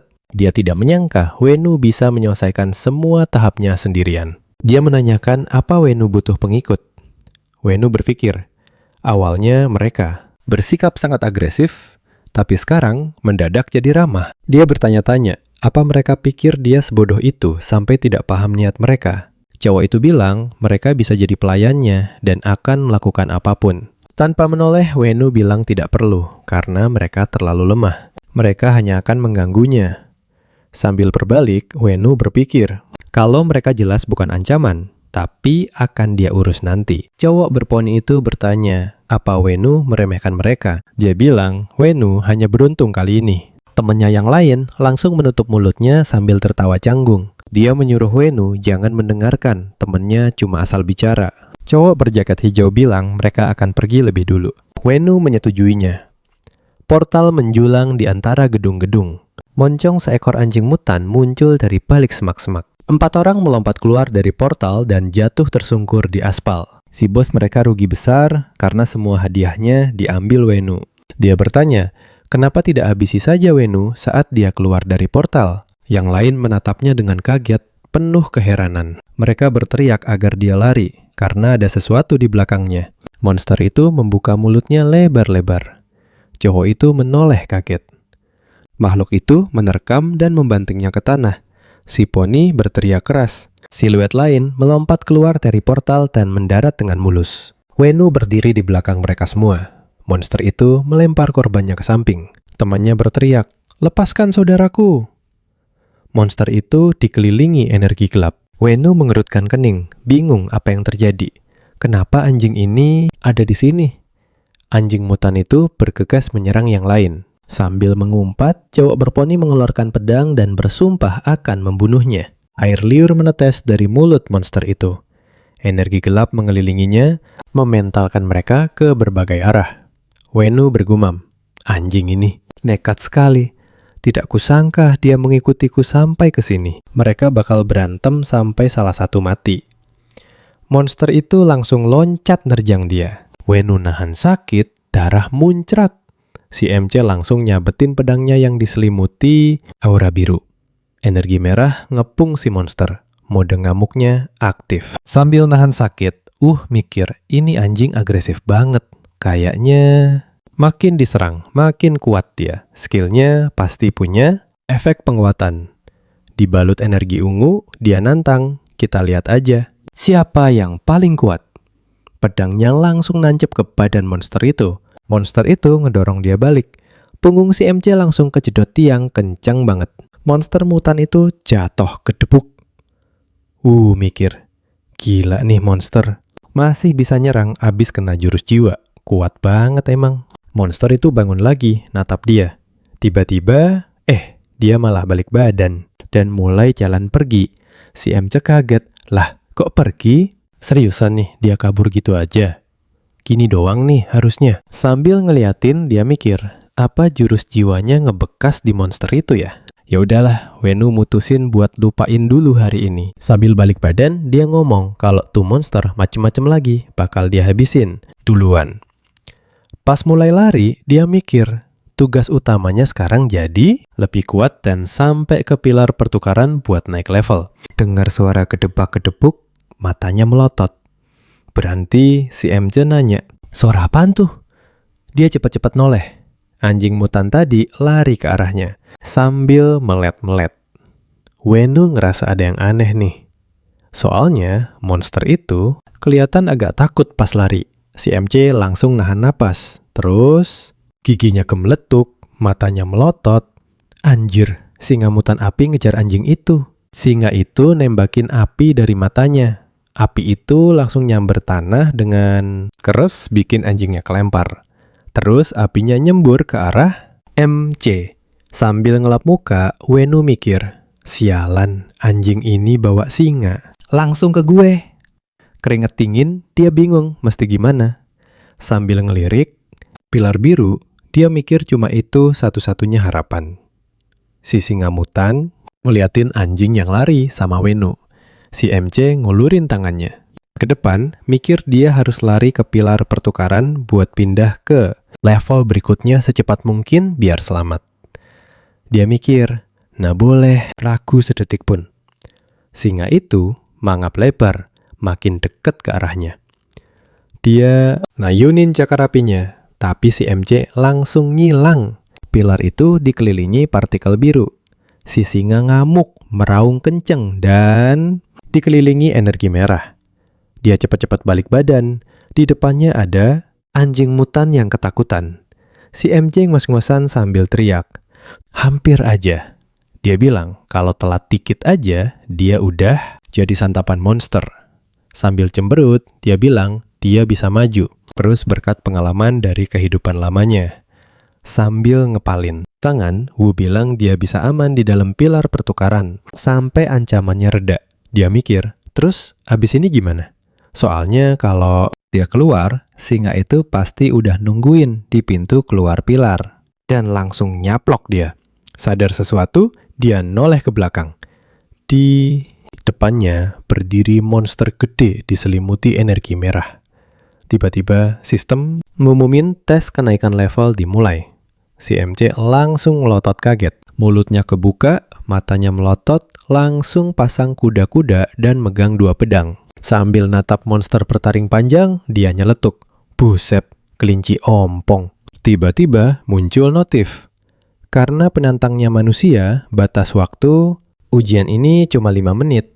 Kalau lu gagal dalam waktu segitu, lo nggak bakal bisa naik level selama 10 hari dan status lo bakal anjlok. Sambil nahan kesel, si MC langsung maju gaspol. Karena waktu yang mepet, monsternya loncat tinggi ke udara. Sistem ngabarin, sisa waktu 5 menit. Monster itu ayunin cakarnya. Wu langsung mikir, harusnya gue sadar lawan bos emang pasti susah. Pikirnya sambil nyibas pedang. Pokoknya ini harus cepat beres, dia nggak boleh kalah. Mereka berdua langsung adu jotos. Wu mikir, kelinci ini kelihatannya biasa aja. Tapi kok punya 2 skill? Dia harus hati-hati. Monster itu tiba-tiba lari ngebut, ninggalin jejak merah. Si MC kaget banget sampai nengok ke belakang. Monster itu loncat ke dinding, ngeluarin skill rank D panah es. Berhasil nangkis. Sambil decak kagum, dia bilang, udah ngeluarin skill aja dia. Kayaknya dia juga pengen cepat beres nih, pikirnya sambil loncat mundur. Dia sadar, ini bukan pertama kalinya dia ikut ujian naik level. Si monster loncat lagi dari tanah, nyerang pakai energi merah. Dia gunain skill rank D tendangan lompat. Si MC berhasil ngeles. Selama gue bisa baca gerakannya, gampang ini mah, pikirnya pede. Dia langsung nyerang balik pakai pedang dan kapak berenergi biru. Monster itu langsung keok dan berlutut. Sistem pun ngumumin kalau Wu berhasil lulus ujian kenaikan level. Si MC berdiri dengan gagah. Sambil nyenyir, sistem ngasih tahu proses kenaikan level dimulai. Cahaya biru langsung nyelimutin si MC, dan petnya tiba-tiba muncul. Wu teriak seneng, berhasil! Petnya juga ikutan sorak-sorai. Sistem ngasih tahu kalau dia udah jadi Master of Souls level 2.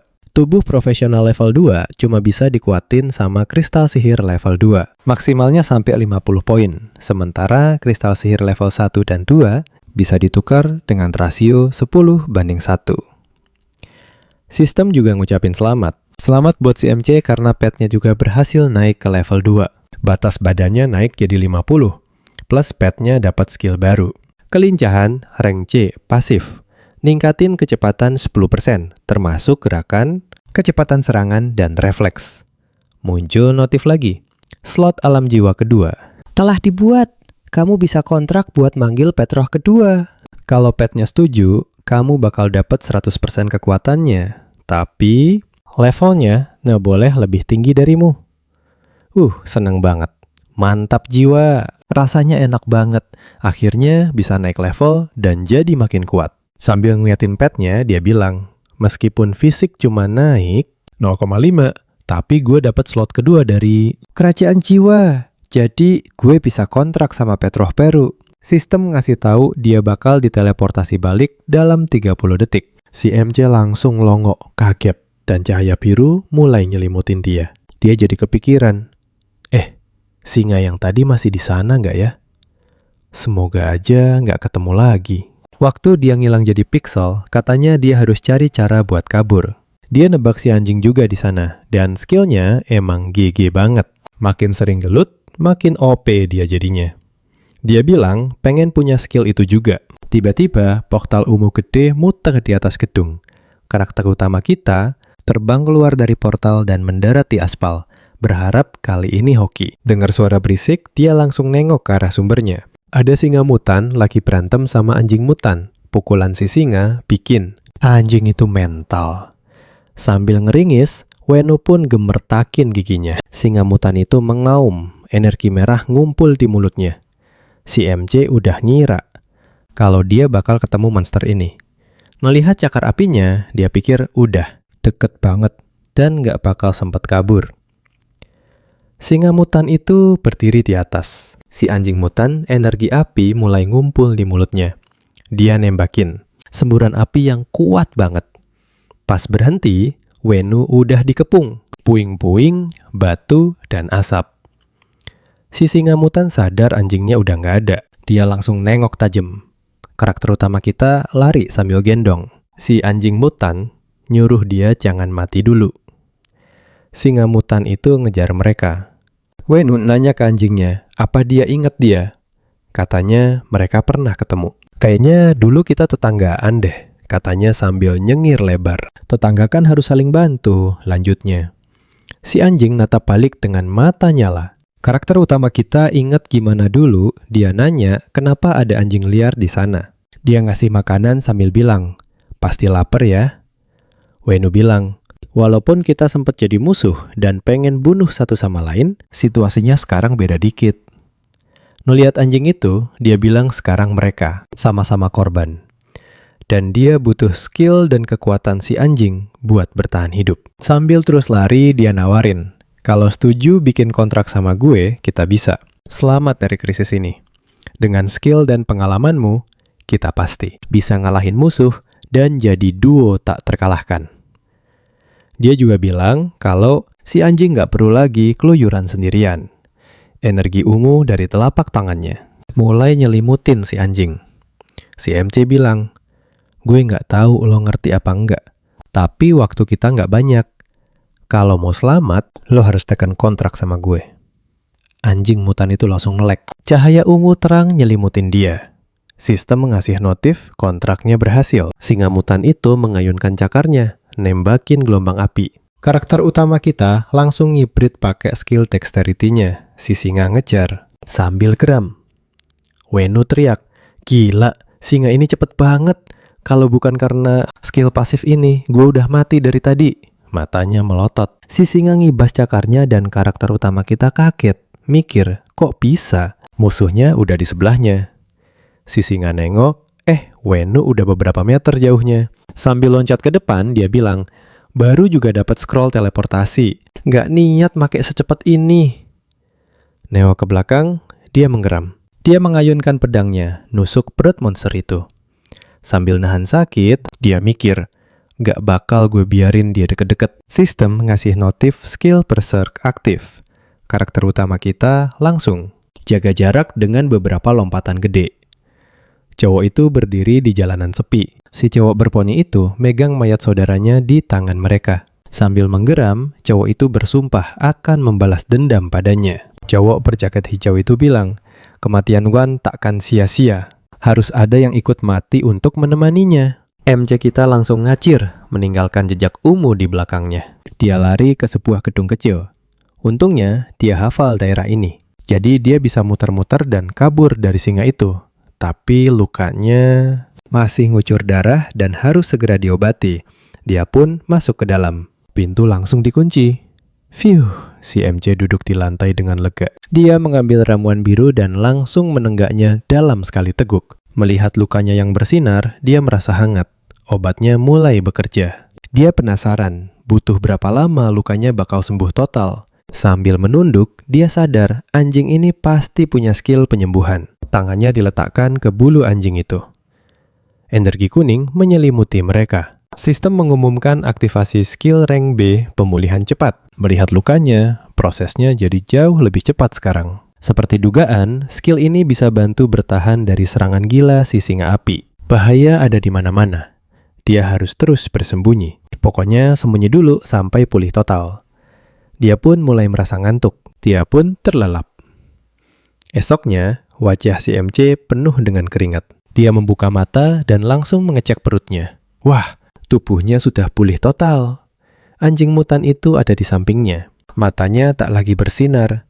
Ia menaruh cakarnya di telapak tangan si MC. Si anjing juga sudah pulih. Sambil tersenyum, si MC mengelusnya. Melihat telapak tangannya bercahaya, dia berpikir soal hubungan mereka. Bukan soal perbudakan atau kepatuhan, dia pun memeluk si anjing. Kita nggak cuma pulih barengan, tapi ikatan kita juga makin kuat. Anjing itu mengibaskan ekornya dan si karakter utama tersenyum. Karena kita sekarang tim, kita harus saling mengandalkan. Kalau kita sudah kuat nanti, kita akan kembali dan hajar singa itu. Tapi sebuah siluet muncul di luar jendela. Tiba-tiba kaca pecah. Sebuah tangan masuk ke dalam. Si MC langsung menoleh. Sekerumpulan zombie menyerbu masuk. Si MC dan anjingnya bersiap tempur. Aneh, kok ada zombie di sini? Tempat ini jarang ada zombie.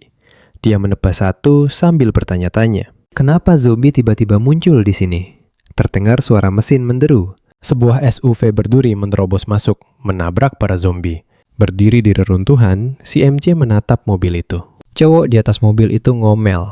Sialan, rem mobil ini blong. Bikin gue hampir muntah. Woi, ada yang selamat? Dia melihat si MC. Lu nggak apa-apa, si MC mengangguk. Pria itu melambaikan tangan. Cepat naik ke sini, masih banyak zombie di sekitar. Kami akan bawa kamu ke tempat aman. Si MC pun berpikir, kayaknya dia bakal ikut mereka. Dia pun berjalan ke mobil itu. Pria itu tersenyum. Wah, kamu beruntung banget ketemu kita. Kalau enggak, kamu bisa gawat. Gelombang zombie baru mulai mendekat. Pria itu nanya Hutu, nunggu apaan lagi? Mereka harus cabut dari sini. Hutu yang dibalik kemudi cengengesan. Ban mobilnya langsung ngegas. Mereka melaju ke depan dan Hutu teriak suruh yang lain pegangan kenceng. Mobilnya terbang di atas gerombolan zombie. Pria itu pun tersenyum lebar. Waktunya panen mangsa. Mereka ngeluarin jaring raksasa. Si karakter utama jadi penasaran. Itu kan jaring ikan. Sambil ngeliatin, dia jadi kepikiran. Dia pernah dengar cara ini di kehidupan lamanya. Pakai jaring ikan buat nangkep zombie level 0. Tapi dia nggak nyangka ada orang yang nekat pakai cara ini pas kiamat baru mulai. Pria itu nyengir sambil bilang, katanya di markas ada beberapa kawan yang belum dapat profesi. Jadi mereka mau bantu kawan-kawannya dapat poin dari zombie-zombie ini. Mereka bawa pulang jaring penuh zombie. Pria itu lalu ngomong ke si MC. Anjingnya kelihatan keren, dia nanya dapat dari mana? MC jawab, profesi tersembunyi. Si botak nanya, emang ada ya profesi tersembunyi di dunia? Gila ini. Pria di sebelah MC bilang, dia kelihatan sangat beruntung. Tapi kayaknya udah ngalamin banyak hal. Dia pun nanya, si MC dari mana? Si MC cerita dia ada di kota pas diserang sama singa api itu. Makanya dia kabur dan sembunyi sampai pulih. Sambil ngulurin tangan, dia ngenalin diri dan makasih udah ditolong. Pria itu menyambut tangannya. Sambil senyum lebar, dia bilang, santai aja. Di situasi begini kan harus saling bantu. Lagian, karena udah naik ke mobil, dia udah jadi bagian tim. Namanya Sun Ruixing. Dan mereka ngurus tempat kumpul kecil di kota terdekat. Mereka mendekati bangunan yang mirip benteng. Ruixing tersenyum lebar melihat MC yang ngelongo takjub. Di depan mereka, ada tembok batu yang kokoh. Pria itu menyambutnya di kota Yellen. Gerbang raksasa perlahan terbuka. Banyak orang keluar menyambut. Ada yang bilang, kalau Ruixing dan yang lainnya udah pulang dan bawa banyak zombie. Cowok rambut hijau teriak, bos emang gokil, sekarang kita bisa dapet lebih banyak profesi. Masa ngerubungin mobil sambil melambai ke mereka. MC pun bertanya, apa ini tempat yang dia maksud? Sun Ruixing mengiyakan. Sambil tersenyum, dia cerita, dulu cuma kuli angkut, tapi pas kiamat datang, banyak yang tewas.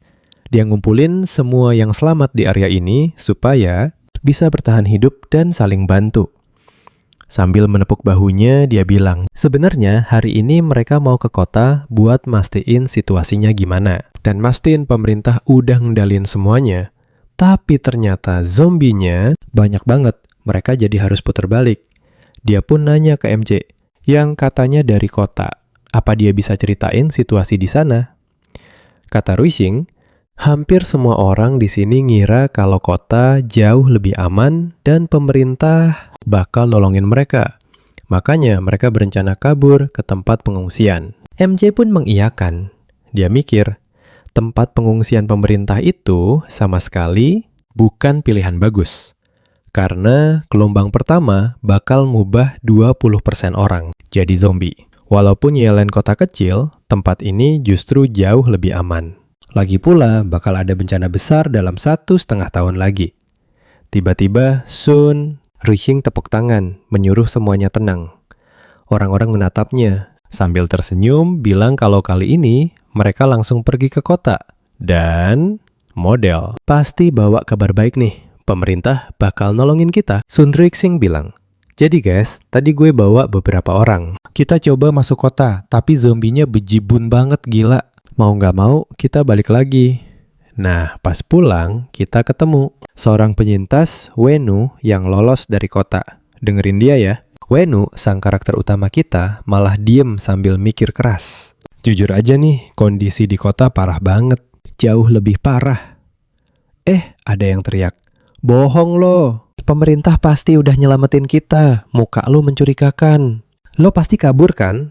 Wu cuma bilang, gue udah jujur. Percaya atau enggak, terserah. Tapi kerumunan makin heboh. Pemerintah pasti dateng. Kan ada tentara di kota. Pokoknya lu bohong. Sun Ruixing senyum canggung. Tenang dulu, omongan Wenu bisa bener bisa salah. Kita belum ada bukti, jadi besok gue cek lagi kotanya. Biar gue lihat sendiri. Tiba-tiba ada yang angkat tangan. Dia minta ikut, soalnya nggak percaya pemerintah kalah. Masa sama zombie aja kalah? Sun Ruixing coba menenangkan. Udah, kita omongin besok aja ya. Ada 2 cowok mencurigakan. Si Pirang bilang, ini kesempatan kita. Begitu Sun Ruixing pergi, besok kita langsung ambil alih tempat ini, bos. Cowok berhodi nanya, gimana kalau dia balik lagi? Si Pirang nyengir, tenang, dia nggak bakal bisa. Kenapa? Nanti juga lo tahu.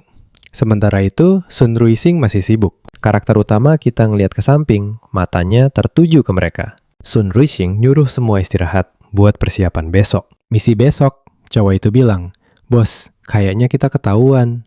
Wali kota Li noleh. Siapapun yang berani halangin gue, bakal mati. Sun Ruixing nepuk pundak karakter utama kita. Nggak usah dipikirin, mereka cuma butuh harapan. Si karakter utama jawab, gue nggak mikirin itu kok. Dia nanya, Anda tinggal di Yelan dari kecil? Sun Ruixing merem. Iya, dulu saya punya bisnis transportasi sebelum kiamat. Anak perempuan saya kuliah di Yangan. Dan sekarang, gue nggak tahu kabarnya gimana. Wenu coba menenangkan. Tenang aja, dia pasti aman. Sun Ruixing senyum. Semoga ya. Pokoknya besok gue harus ke kota. Bisa minta tolong? Tolong jaga semua orang di sini selagi gue pergi. Sang karakter utama setuju. Tapi pas lo balik, gue harus cabut. Soalnya, monster mutan yang ngejar gue bisa datang ke sini. Jadi, gue harus pergi.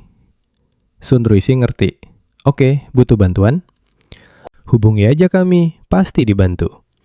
Matahari pun terbit, cahayanya menyinari reruntuhan. Seekor tikus mutan mengendus, matanya tertuju pada tunas hijau.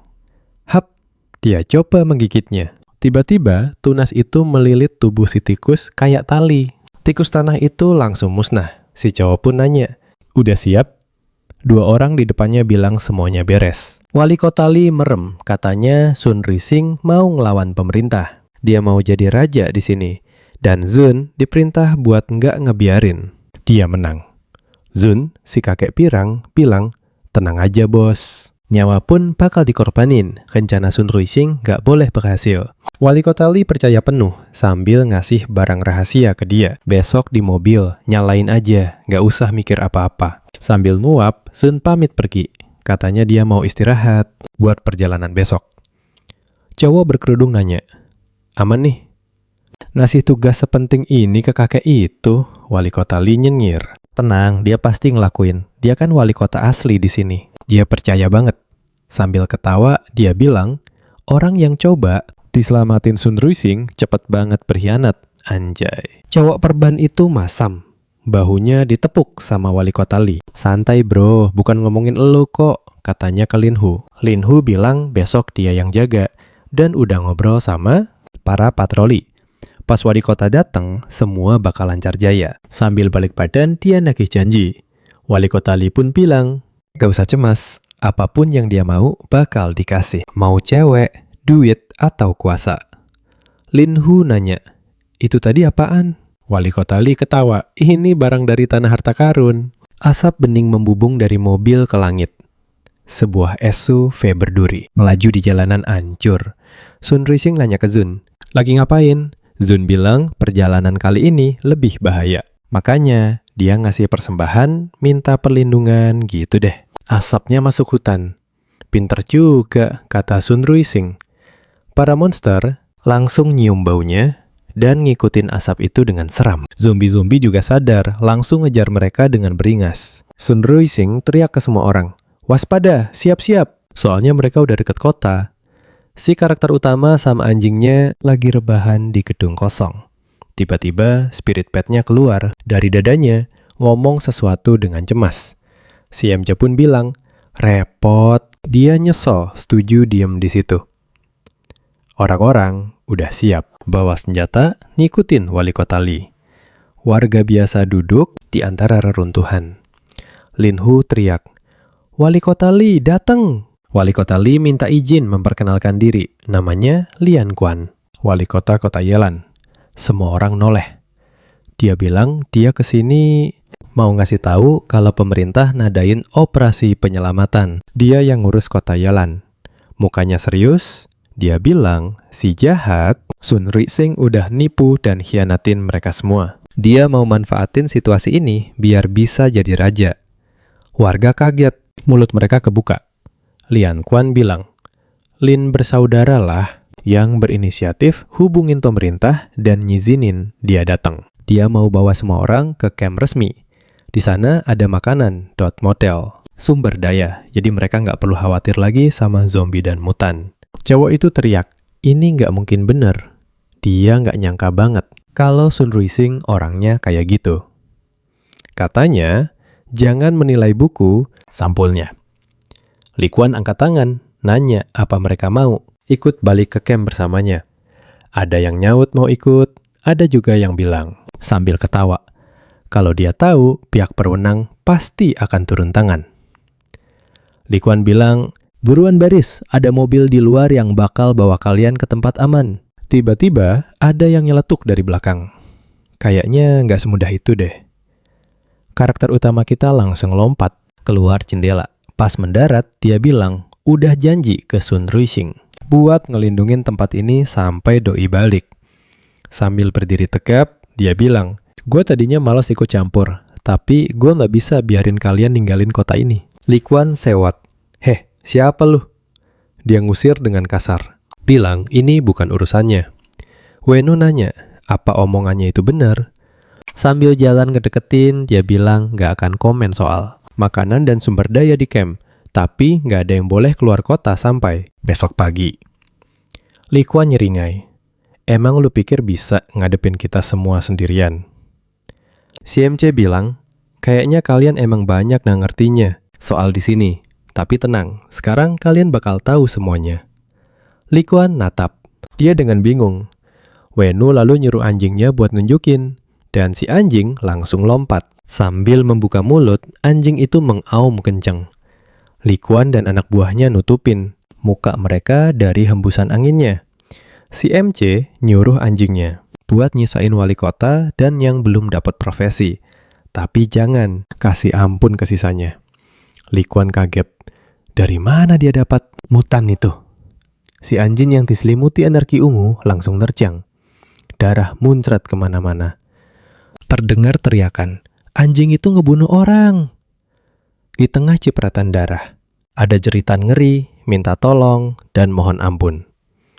Anjing itu berdiri di atas tumpukan mayat. Wenu bilang, "Cukup."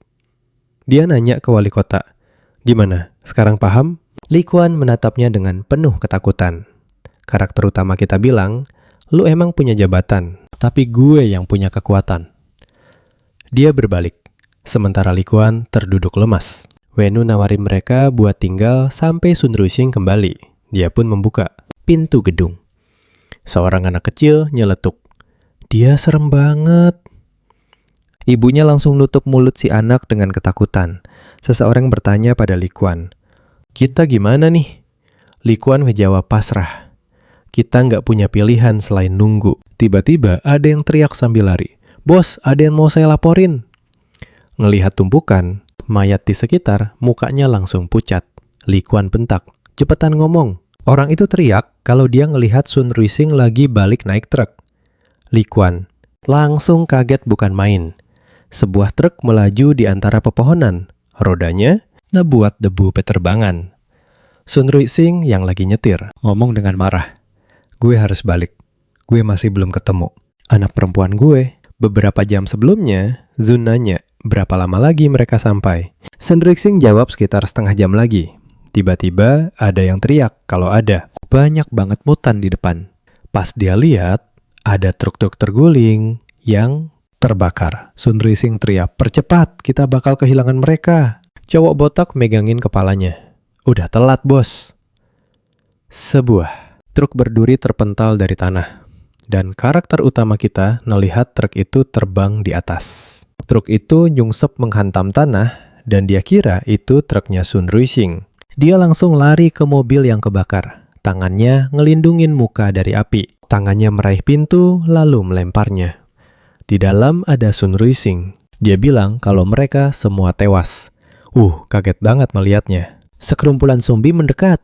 Kerumpulan besar zombie neropos gerbang yang kebuka. Sun Ruixing nyuruh protagonis buat ninggalin dia dan kabur aja. Protagonis bilang, jangan khawatir, lihat anjingnya terbang. Dia yakin hari ini nggak ada yang mati. Sebuah hantaman keras ke tanah terjadi.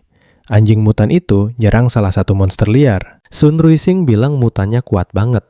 Dia nanya, apa anjing itu bisa ngelawan semua mutan sendirian? MC kita bilang, ini semua cuma mutan level 1.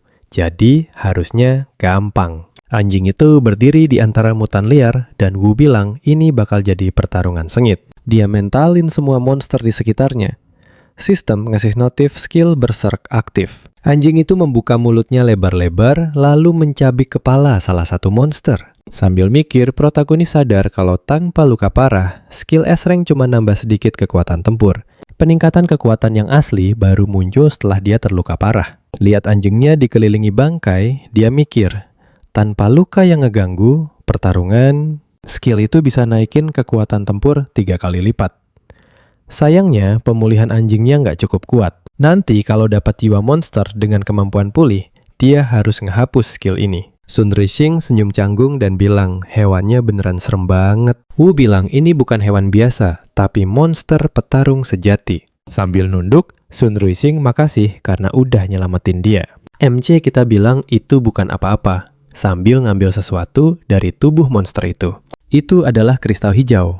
Dengan ngancurin kristal itu, dia nyerap energinya. Dia bilang ke Sun Ruixing kalau ada masalah di markas mereka. Setelah dia pergi, Lin yang berkhianat gabung sama wali kota Li.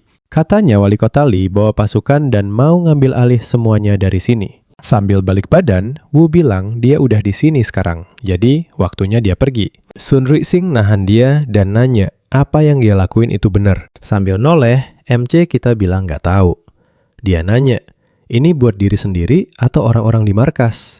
Sun Ruixing jawab, dia ngelakuin ini buat semua orang di markas. Wu bilang, kalau gitu, dia punya 2 pilihan. Pertama, jadi pemimpin kayak dulu, tapi dengan kemampuannya, dia nggak bakal bertahan bahkan 2 bulan. Pilihan kedua, gabung markas wali kota Li, biar semua orang punya kesempatan hidup lebih baik. Tapi, dia bakal jadi bawahan orang lain. Sambil merem, Sun Ruixing bilang dia paham. Dia nyamperin Li Quan. Katanya, demi orang-orang yang selamat, dia mau gabung ke markasnya. Dia nanya, apa Li Quan setuju? Li Quan jawab iya, dan nyuruh panggil dia kakak Li. Sambil naruh tangan di pundaknya, dia bilang karena tujuan mereka sama, mereka bakal berjuang bareng. Dia nanya, si Wu itu siapa dan apa dia bakal ikut sama mereka juga. Sun Ruixing bilang kalau dia ketemu Wu di alun-alun pabrik. Ruixing bilang ngerti, dia nyamperin Li Quan. Katanya demi orang-orang yang selamat, dia pengen gabung ke markasnya. Dia nanya, boleh apa enggak? Li Quan setuju banget. Dia minta dipanggil Bang Li aja. Sambil nepuk pundaknya, dia bilang karena tujuan mereka sama, mereka bakal berjuang bareng melawan bencana ini. Dia nanya, si Wu ini siapa? Dan apa dia bakal ikut mereka juga? Sun Ruixing ngejelasin kalau dia ketemu Wu di pabrik. Wu emang kuat banget, tapi orangnya nggak suka netap lama di satu tempat. Jadi bakal susah buat ngebujuknya. Li Quan kelihatan agak kecewa. Karakter utama kita udah cabut manggil anjingnya. Dia bilang mereka nggak tahu kapan singa api itu bakal nyerang lagi. Setengah jam kemudian, awan putih ngambang di langit. Wu bilang kalau mereka udah lewatin ladang ini, mereka harus ngelewatin satu kota kecil lagi. Dia ngeliatin ladang di depannya. Sambil ngangkat telunjuknya, si MC nyuruh anjingnya diem. Soalnya dia ngerasa, ada yang nggak beres sama tempat ini. Si anjing natap dia dengan bingung. Wu ngelus kepalanya, bilang, apapun yang terjadi, mereka harus lewat. Gimana kalau lo maju duluan buat ngecek situasinya? Si anjing ngegonggong, seolah bilang, bos mau ngorbanin gue ya? Si MC nyuruh dia tenang. Kalau ada bahaya, dia janji. Pakal langsung narik dia kembali. Si anjing diam aja, mukanya masam. Wu pun bilang, semoga berhasil ya. Dengan terpaksa, si anjing lari ke depan. Tiba-tiba, batang hijau muncul. Batang itu langsung nyamber kaki si anjing, ngebanting dia ke tengah, di antara tanaman jagung. Batin si MC. Udah gue duga, tempat ini emang bahaya. Tanaman itu langsung ngebelit si anjing dari kaki, sampai ke moncongnya. Si anjing cuma bisa teriak kesakitan, gak bisa gerak. Sistem pun ngasih notif aktivasi kerajaan jiwa kedua. Wu nutup matanya, bilang ke anjingnya, jangan takut. Gue bakal selamatin lo sekarang. Tiba-tiba si anjing ngilang. Dari cengkeraman tanaman itu, dia muncul dari portal biru di sebelah MC. Si anjing mendarat dengan selamat. MC kita senyum canggung sambil muji dia. Kerja bagus bro. Si anjing ngebales dengan gonggongan sedih. Dia noleh ke belakang dan kaget. Akar-akar hijau itu ngejar mereka. Mulut Wu kebuka lebar. Dia juga ikutan noleh. Akar-akar itu langsung ngelesat ke arahnya. Si MC langsung nebas semua itu pakai pisaunya. Dia berlutut sambil ngeliat batang-batang yang putus. Cemberut. Mutan rumput ini. Barusan nyaris kena gue. Kayaknya jangkauan serangannya cuma sekitar 10 meter. Dia nyuruh si anjing ganti arah terus, coba lagi. Soalnya jumlah mereka nggak banyak. Pasti ada cara buat ngatasin ini. Si anjing lari lagi ke tumpukan tanaman. Dia ngegonggong dan langsung diserang lagi. Tanaman itu ngebungkus dia lagi. Sistem kembali ngasih notif aktivasi kerajaan jiwa kedua. Si anjing keluar lagi dari portal. MC, kita muji dia lagi. Kerja bagus. Sambil ngamatin tanaman itu, dia mikir, mutan ini kayaknya bebas gerak di bawah tanah. Jadi pas ada yang gerak di atas, dia gampang banget nangkepnya. Batang. Tanaman itu penuh duri. Wu bilang, walau jarak serangnya terbatas, lama-lama tanaman ini bisa nguasain kota dan jadi masalah besar. Sambil nyepitin mata, dia mikir, kalau makin banyak orang di sini, siapa yang bakal ngawasin ini? Di bawah langit malam, sebuah pagar kayu berdiri di antara pepohonan. Orang-orang ngumpul di api unggun, dikelilingi tenda. Sun Rixing pun curhat ke Lien Kuan. Dia takut caranya ke para lansia ini agak gimana gitu. Lien Kuan malah senyum. Nanya, emang kenapa sob? Kata Sun Rixing, mereka dipaksa kerja kasar, nyuci dan masak. Bahkan tinggal di luar camp. Dia takut orang-orang ini bakal banyak ngeluh. Soal camp, Lien Kuan bilang bahaya ada di mana-mana. Dan barusan, yang bisa bertarung ada di camp, begitu pula yang nggak punya kemampuan tempur. Nggak bisa dong cuma diam aja. Katanya, mereka bakal dikasih kerjaan sebisanya. Soalnya itu jauh lebih baik daripada cuma dilindungin. Dia bilang tenang aja. Urusan orang tua dan anak-anak, biar dia yang pegang. Sambil berdiri dari meja, Sun Rixing bilang kalau gitu dia bakal nurut dan berharap semua orang dapat hak yang sama. Katanya udah waktunya pergi dan berharap dia bakal nepatin janji. Dia pun pergi. Cowok bertudung bilang mereka punya kesempatan. Lien Kuan melarangnya, soalnya Sun Rixing ini kuat banget dan dia bisa ngelakuin lebih dari gabungan 10 orang biasa. Sambil nyengir, dia nyuruh usir orang-orang gak berguna yang baru aja gabung di camp itu. Soalnya mereka cuma ngabisin jatah makan. Si Tudung pun nurut sambil ngintip ke tenda. Orang itu lapor kalau cowok dengan anjing raksasa udah balik. Lien Kuan langsung melongo kaget. Tokoh utama kita masuk sambil bilang dengan senyum lebar. Wah, udah lama ya kita nggak ketemu. Lien Kuan senyum, canggung, lalu berdiri menyalaminya. Dia menyapa balik dan nanya kenapa dia kembali. Soalnya dia kira Wenu emang berencana ninggalin kota ini. Wenu jawab kalau dia emang niatnya mau pergi. Tapi sekarang nggak bisa. Begitu juga mereka. Lien Kuan bingung. Maksud lo apaan? Si tokoh utama jelasin kalau kota Yelen sekarang udah dikepung tanaman mutan yang nyebar pelan-pelan. Dan dalam beberapa hari, seluruh kota bakal penuh sama mereka. Lian Quan nanya apa dia bercanda. Wenu bilang, kalau gak percaya, suruh aja anak buah lo ngecek. Katanya, dia udah lihat beberapa mutan pas di jalan ke sini. Lian Quan nanya, kalau omonganmu benar, apa kamu punya rencana? Si tokoh utama bilang, ada satu rencana. Dan dia butuh beberapa orang buat ngawasin tanaman mutan ini. Katanya kalau sampai ada yang mau ngambil orang dari camp buat ngebukain jalan untuknya. Wenu bilang, tenang aja, dia nggak minta mereka jadi tumbal. Sambil ngeliatin kerumut duduk di meja, dia nuang air ke cangkir dan bilang, dialah yang bakal maju duluan, nahan tekanan paling gede. Mereka tinggal ngikut di belakang dan nanggung. Sebagai tanaman mutan bakal teralihkan. Makin banyak orang, makin enteng di depan. Katanya, siapa yang selamat tergantung skill dan hoki masing-masing. Sambil megang cangkir, dia mikir, mau di depan atau di belakang tim sih nggak masalah buat gue. Tapi jadi pemimpin di depan kedengarannya lebih keren, dan tumbalnya jadi lebih gampang diterima. Lian Quan bilang dia ngakuin kekuatannya, tapi omongannya susah dipercaya. Sambil duduk, dia bilang kalau kota Yelen itu gede banget. Bahkan zombie aja nggak bisa ngepung sepenuhnya. Dia nanya apa? Tanaman mutan ini lebih banyak dari zombie. Tiba-tiba tembok itu retak parah. Sebuah SUV nerobos masuk, ngehancurin tembok sampai berkeping-keping. Si tokoh utama nutupin mukanya dan Lian Quan langsung noleh. Sun Ruixing keluar dari mobil dan teriak, "Kita semua tamat!" Lian Quan kaget. Ada apa? Sun Ruixing sambil nutup sebelah matanya bilang pas dia lagi patroli, dia nemu banyak banget tanaman mutan yang udah nyebar ke seluruh kota dan membentuk kepungan. Dia bilang mereka harus kabur atau semua bakal mati. Lian Quan pun termenung. Ini artinya Wenu nggak ngarang dan situasinya jauh lebih gawat dari dugaan mereka. Menghadap si MC, dia bilang kalau dia setuju sama rencananya. Wenu senyum dan bilang mereka bisa bahas detailnya. Lian Quan setuju, katanya ada lebih dari 300 orang, setengah. Dari mereka belum punya profesi, jadi kemungkinan besar bakal mati. Karakter utama kita bilang baguslah kalau dia paham.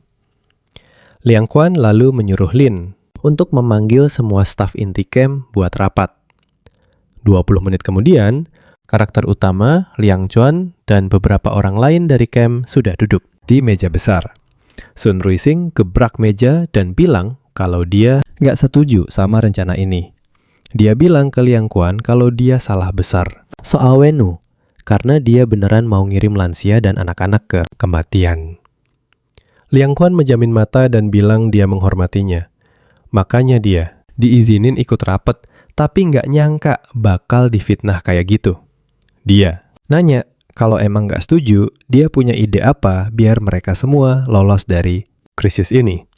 Sun Ruixing bilang nggak peduli apa katanya, dia pokoknya tetap nggak setuju.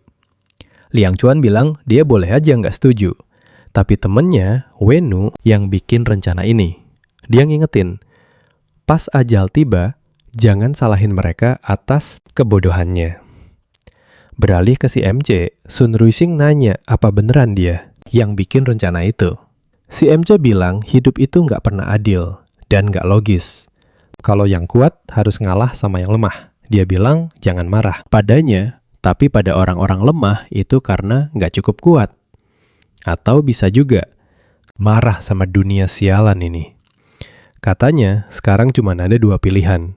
Pertama, mati bareng-bareng, dan kedua, ikutin rencana ini. Sun Ruixing bilang. Seenggaknya biarin para lansia dan anak-anak itu naik ke mobil. Wenu bilang makin banyak orang di mobil artinya makin sedikit umpannya.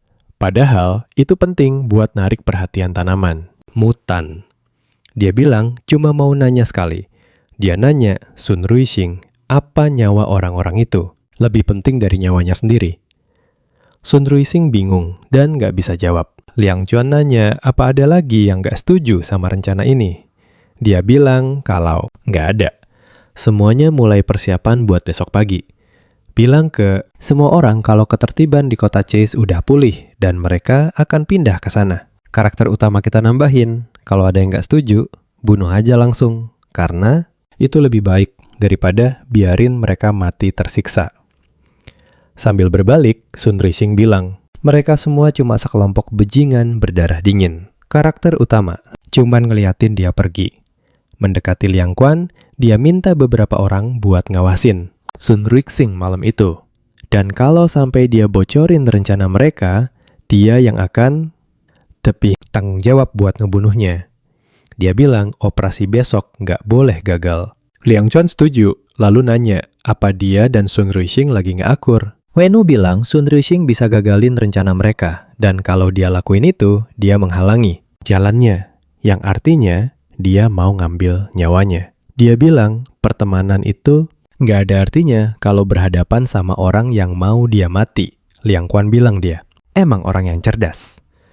Karakter utama nambahin, semua zombie dan hewan mutan dibunuh oleh tanaman mutan. Dan itu poin yang sia-sia. Liang Quan nanya, apa maksudnya? Wenu bilang, daripada dibiarin dibunuh sama tanaman mutan, mending mereka buru sendiri.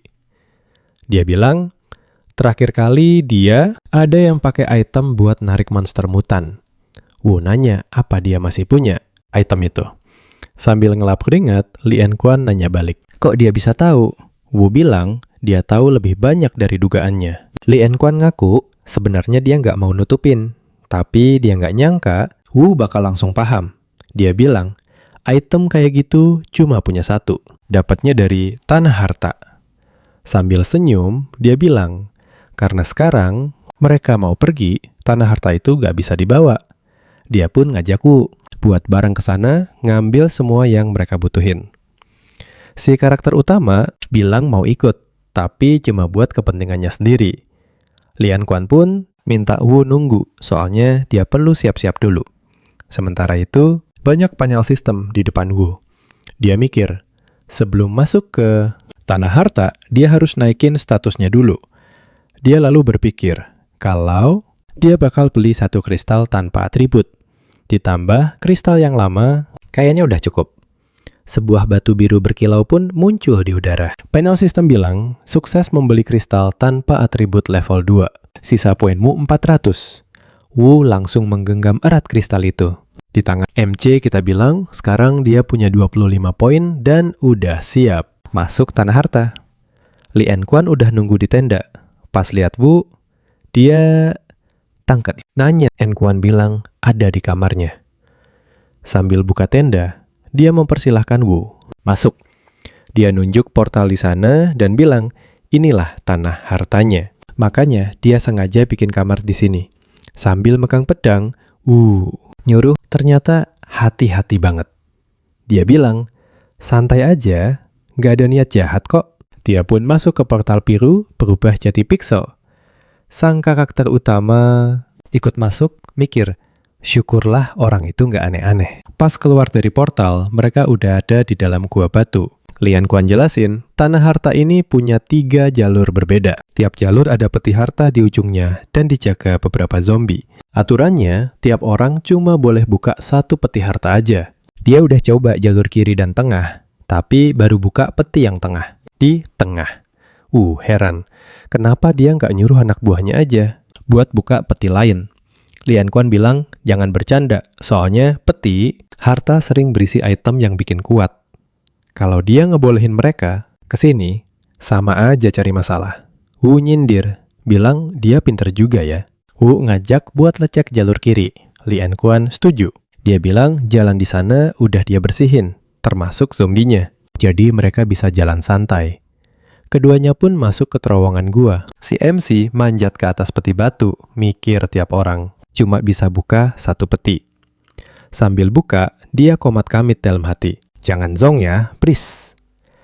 Pas kebuka, Wenu langsung tepok jidat. Isinya mainan. Badut serem, nyengir, ngakak, bilang, kena prank. Si karakter utama langsung ngumpat dan banting mainannya. Dia noleh ke Li dan Quan, nyuruh cari orang jagoan buat buka peti terakhir. Lee. Kuan nurut aja dan sistem ngasih tahu kerajaan jiwa kedua udah kebuka. Sambil megang pedang, Wu ngomong ke anjingnya. Cuma sisa satu cara. Mereka harus maju dan bantai semua zombie.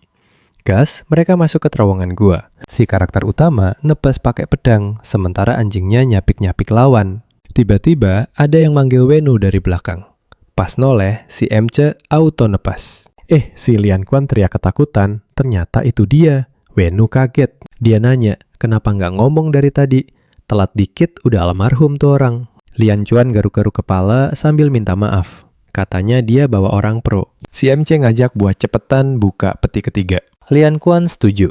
Dia bilang peti ketiga udah ada di depan mata. Wenu nyuruh orang itu buat buka peti dan kasih isinya ke dia. Cowok itu deketin peti dan tutupnya mulai kebuka perlahan. Cahaya terang berkilau, isinya sebuah gulungan. Si cowok itu kaget. Wah, ini gulungan skill. Wenu langsung minta gulungan itu. Tapi si cowok malah cemberut. Megang erat gulungan itu dan langsung ngacir sambil minta maaf. Dia bilang, gue nemuin duluan. Si MC langsung loncat, tebas kepala orang itu. Wenu mendarat di depannya. Dan si cowok itu langsung ambruk. Gulungan skill berhasil ditangkap. Dengan muka dingin, Wenu bilang, siapapun yang nyuri barangnya, auto mati. Dia pun ngambil gulungan itu. Si karakter utama ngebuka gulungan yang bersinar kuning. Muncul info, ilusi, skill rank S, sebuah kemampuan spasial. Bisa nyamarin sebagian atau seluruh tubuh buat nembus. Benda apapun. Skill aktif ini makan stamina, tergantung kerasnya benda. Mata Lian Quan langsung berbinar-binar. Wenu pun bilang, barang ini nggak guna lawan tanaman mutan, tapi lumayan langka. Dia ngerasa berutang. Lian Quan jawab, santai aja bro.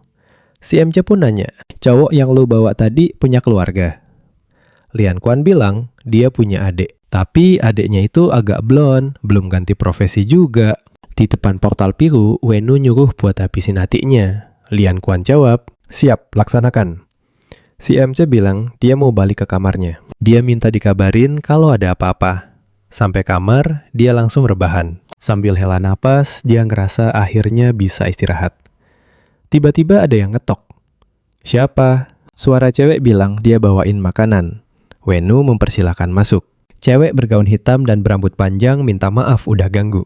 Dia ngenalin diri namanya Bai Fenxi. Wenu nyuruh taruh aja makanannya di meja. Wenu ngeliatin dia, mukanya agak merah. Bai Fenxi senyum dan naruh makanannya. Si karakter utama nanya, ada urusan lain?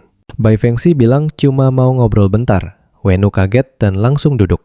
Bai Fenxi bilang dia dengar soal kejadian besok dan kalau Wenu nggak keberatan, dia mau nawarin kesepakatan sambil neken Wenu ke kasur. Katanya dia punya adik namanya Bai dan adiknya itu pasti nggak akan bisa kabur dari kota Yelan sendirian. Dia mau Wenu ngelindungin adiknya dan imbalannya adalah dirinya sendiri. Wenu kaget. Gila nih cewek pikirnya. Mau nuker badannya buat ngelindungin adiknya. Padahal dia sendiri belum tentu bisa selamat besok. Ini malah disuruh nambah beban. Sambil merem, dia bilang, enggak, gue enggak setuju. Setuju, dan Venin boleh ikut. Cewek itu langsung sujud mohon-mohon. Katanya kalau abangnya dilindungi, dia rela disuruh apa aja. Tiba-tiba portal nongol. Dan si MC nyuruh anjingnya buat nendang. Tamu ini muncul anjing mutan serem, deketin dia terus nendang. Si cewek yang ketakutan itu keluar kamar. Mikir, untung aja dia. Udah teges. Kalau lembek bisa gawat besok paginya. Besoknya, Lee dan Quan ngabarin kota Yelan dikepung tanaman mutan. Di depan kerumunan, dia bilang, hari ini mereka ngajak semua buat nerobos kepungan ini menuju kota Ceha yang aman. Ada bapak-bapak nanya, ada apaan nih? Soalnya dia nggak mau cabut dari Yelan. Yang lain nimbrung, ngapain pergi kan? Pikirnya pemerintah bakal datang. Tahu-tahu muncul tanaman ijo dan langsung nyamber bapak tadi, si karakter utama. Mikir tanamannya udah mulai beraksi. Kerumunan langsung panik, bubaran sambil teriak. Beneran ada mutang. Si Bevenin nanya Bizong, aman bro? Katanya aman. Le sama Quan langsung ngomong ke semua, pilih cepet, waktu kita dikit. ikut kami. Atau diem di sini. Yang mau ikut ke kiri, yang mau tinggal ke kanan. Ada yang nyeletuk, boro-boro. Yang pro aja pada mati lawan tanaman itu. Lah kita, rakyat jelata gini apa bisa lolos? Yang lain setuju. Nanya, gimana kalau malah mati di detik pertama? Dia bilang, mending diam aja. Deket mobil. Pikirnya tanaman gak bisa nembus mobil. Yang lain juga bilang, ogah cari mati. Mending diem sambil mikir cara biar selamat. Yang lain juga ikut-ikutan gak mau pergi. Tiba-tiba 2 orang bawa pedang muncul. Mereka langsung nebas dan si bapak tadi jatuh ke tengah. Semua kaget. Kok bunuh orang sendiri? Lee dan Kuan loncat dari mobil sambil nyengir. Dia bilang, tenang aja, dia cuma mau bikin hidup yang mau tinggal jadi lebih gampang. Biar mereka nggak usah menderita. Dia nanya lagi, jadi masih ada yang mau tinggal? Cowok itu bilang kayaknya emang nasibnya mati juga. Lee dan Kuan nyengir dan bilang, oke, nggak ada yang protes lagi ya. Truk-truk pun siap berangkat. Lee, Kuan, sama Weni berdiri di atap mobil. Tanaman mutan mulai gerak, ngepung truk. Si MC nyuruh buat kasih tahu yang lain siap-siap. Soalnya bentar lagi ada kepungan tanaman. Lee dan Kuan langsung teriak, semuanya siap-siap, kita tancap gas. Truk-truk pun langsung ngebut. Wenu ngerasa ada yang aneh. Katanya pas terakhir kesini, dia langsung diserang tanaman. Tapi sekarang kok sepi amat ya? Tiba-tiba terdengar suara gemuruh dari ladang.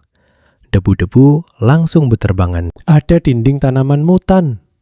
Truk mereka dihantam kencang sampai terbalik. Sambil mengayunkan pedang, si jagoan kita mikir kalau tanaman itu nungguin mereka buat diserang. Dia lompat dari truk, matanya langsung bersinar terang. Warna biru, katanya mereka makin pinter. Wenyu pun mendarat dengan mulus. Sambil berdiri, dia lihat ke ladang. Ada orang di antara tanaman mutan itu. Minta tolong. Si karakter utama nyuruh anjingnya kabur selagi ada kesempatan. Pas tanaman sibuk sama mereka. Satu tanaman malah ngejar Wenyu. Wenyu kaget. Dia langsung menebas batang-batang yang mendekat. Gila. Tanaman mutan malah menyelimuti si anjing yang melolong. Si jagoan ngaktifin kerajaan jiwa kedua. Anjingnya lompat dari portal, meluk Wenyu yang bilang, semua aman sekarang, ayo lanjut. Dia bilang ini semua berkat orang-orang itu. Makasih sama mereka yang lagi jadi umpan buat para tanaman ini, bro. Tanpa mereka, kita udah mati. Sun Ruising sambil nebas tanaman, teriak, woi, lari lebih kencang, dia nggak bisa nahan sendirian lama-lama. Ngeliat tanaman mutan ngangkat orang ke udara, dia panik banget. Sambil nahan marah, Lee yang ketangkep teriak ke kakaknya, bilang dia nggak mau. Mati! Tanaman mutan ngejar Bai Fen Fen, Lee, sama Kuan dengan cepat. Kuan menebas tanaman itu. Katanya, cewek itu udah banyak bantu, jadi dia bakal selamatkan keluarganya. Dia nyuruh ikutin dari dekat dan jangan berhenti. Dia berdiri di samping Bai Fen Fen, gendong Pai Zong, lalu ngeluarin skill rank A. Bayangan klon. Dia langsung tancap gas. Sementara itu, si jagoan dan anjingnya berdiri di atas batu. Wenyu mikir, berapa ya yang bisa selamat? Tiba-tiba, dia noleh cepet. Ada mata merah nyala di semak-semak. Buset, siapa tuh? Pikirnya,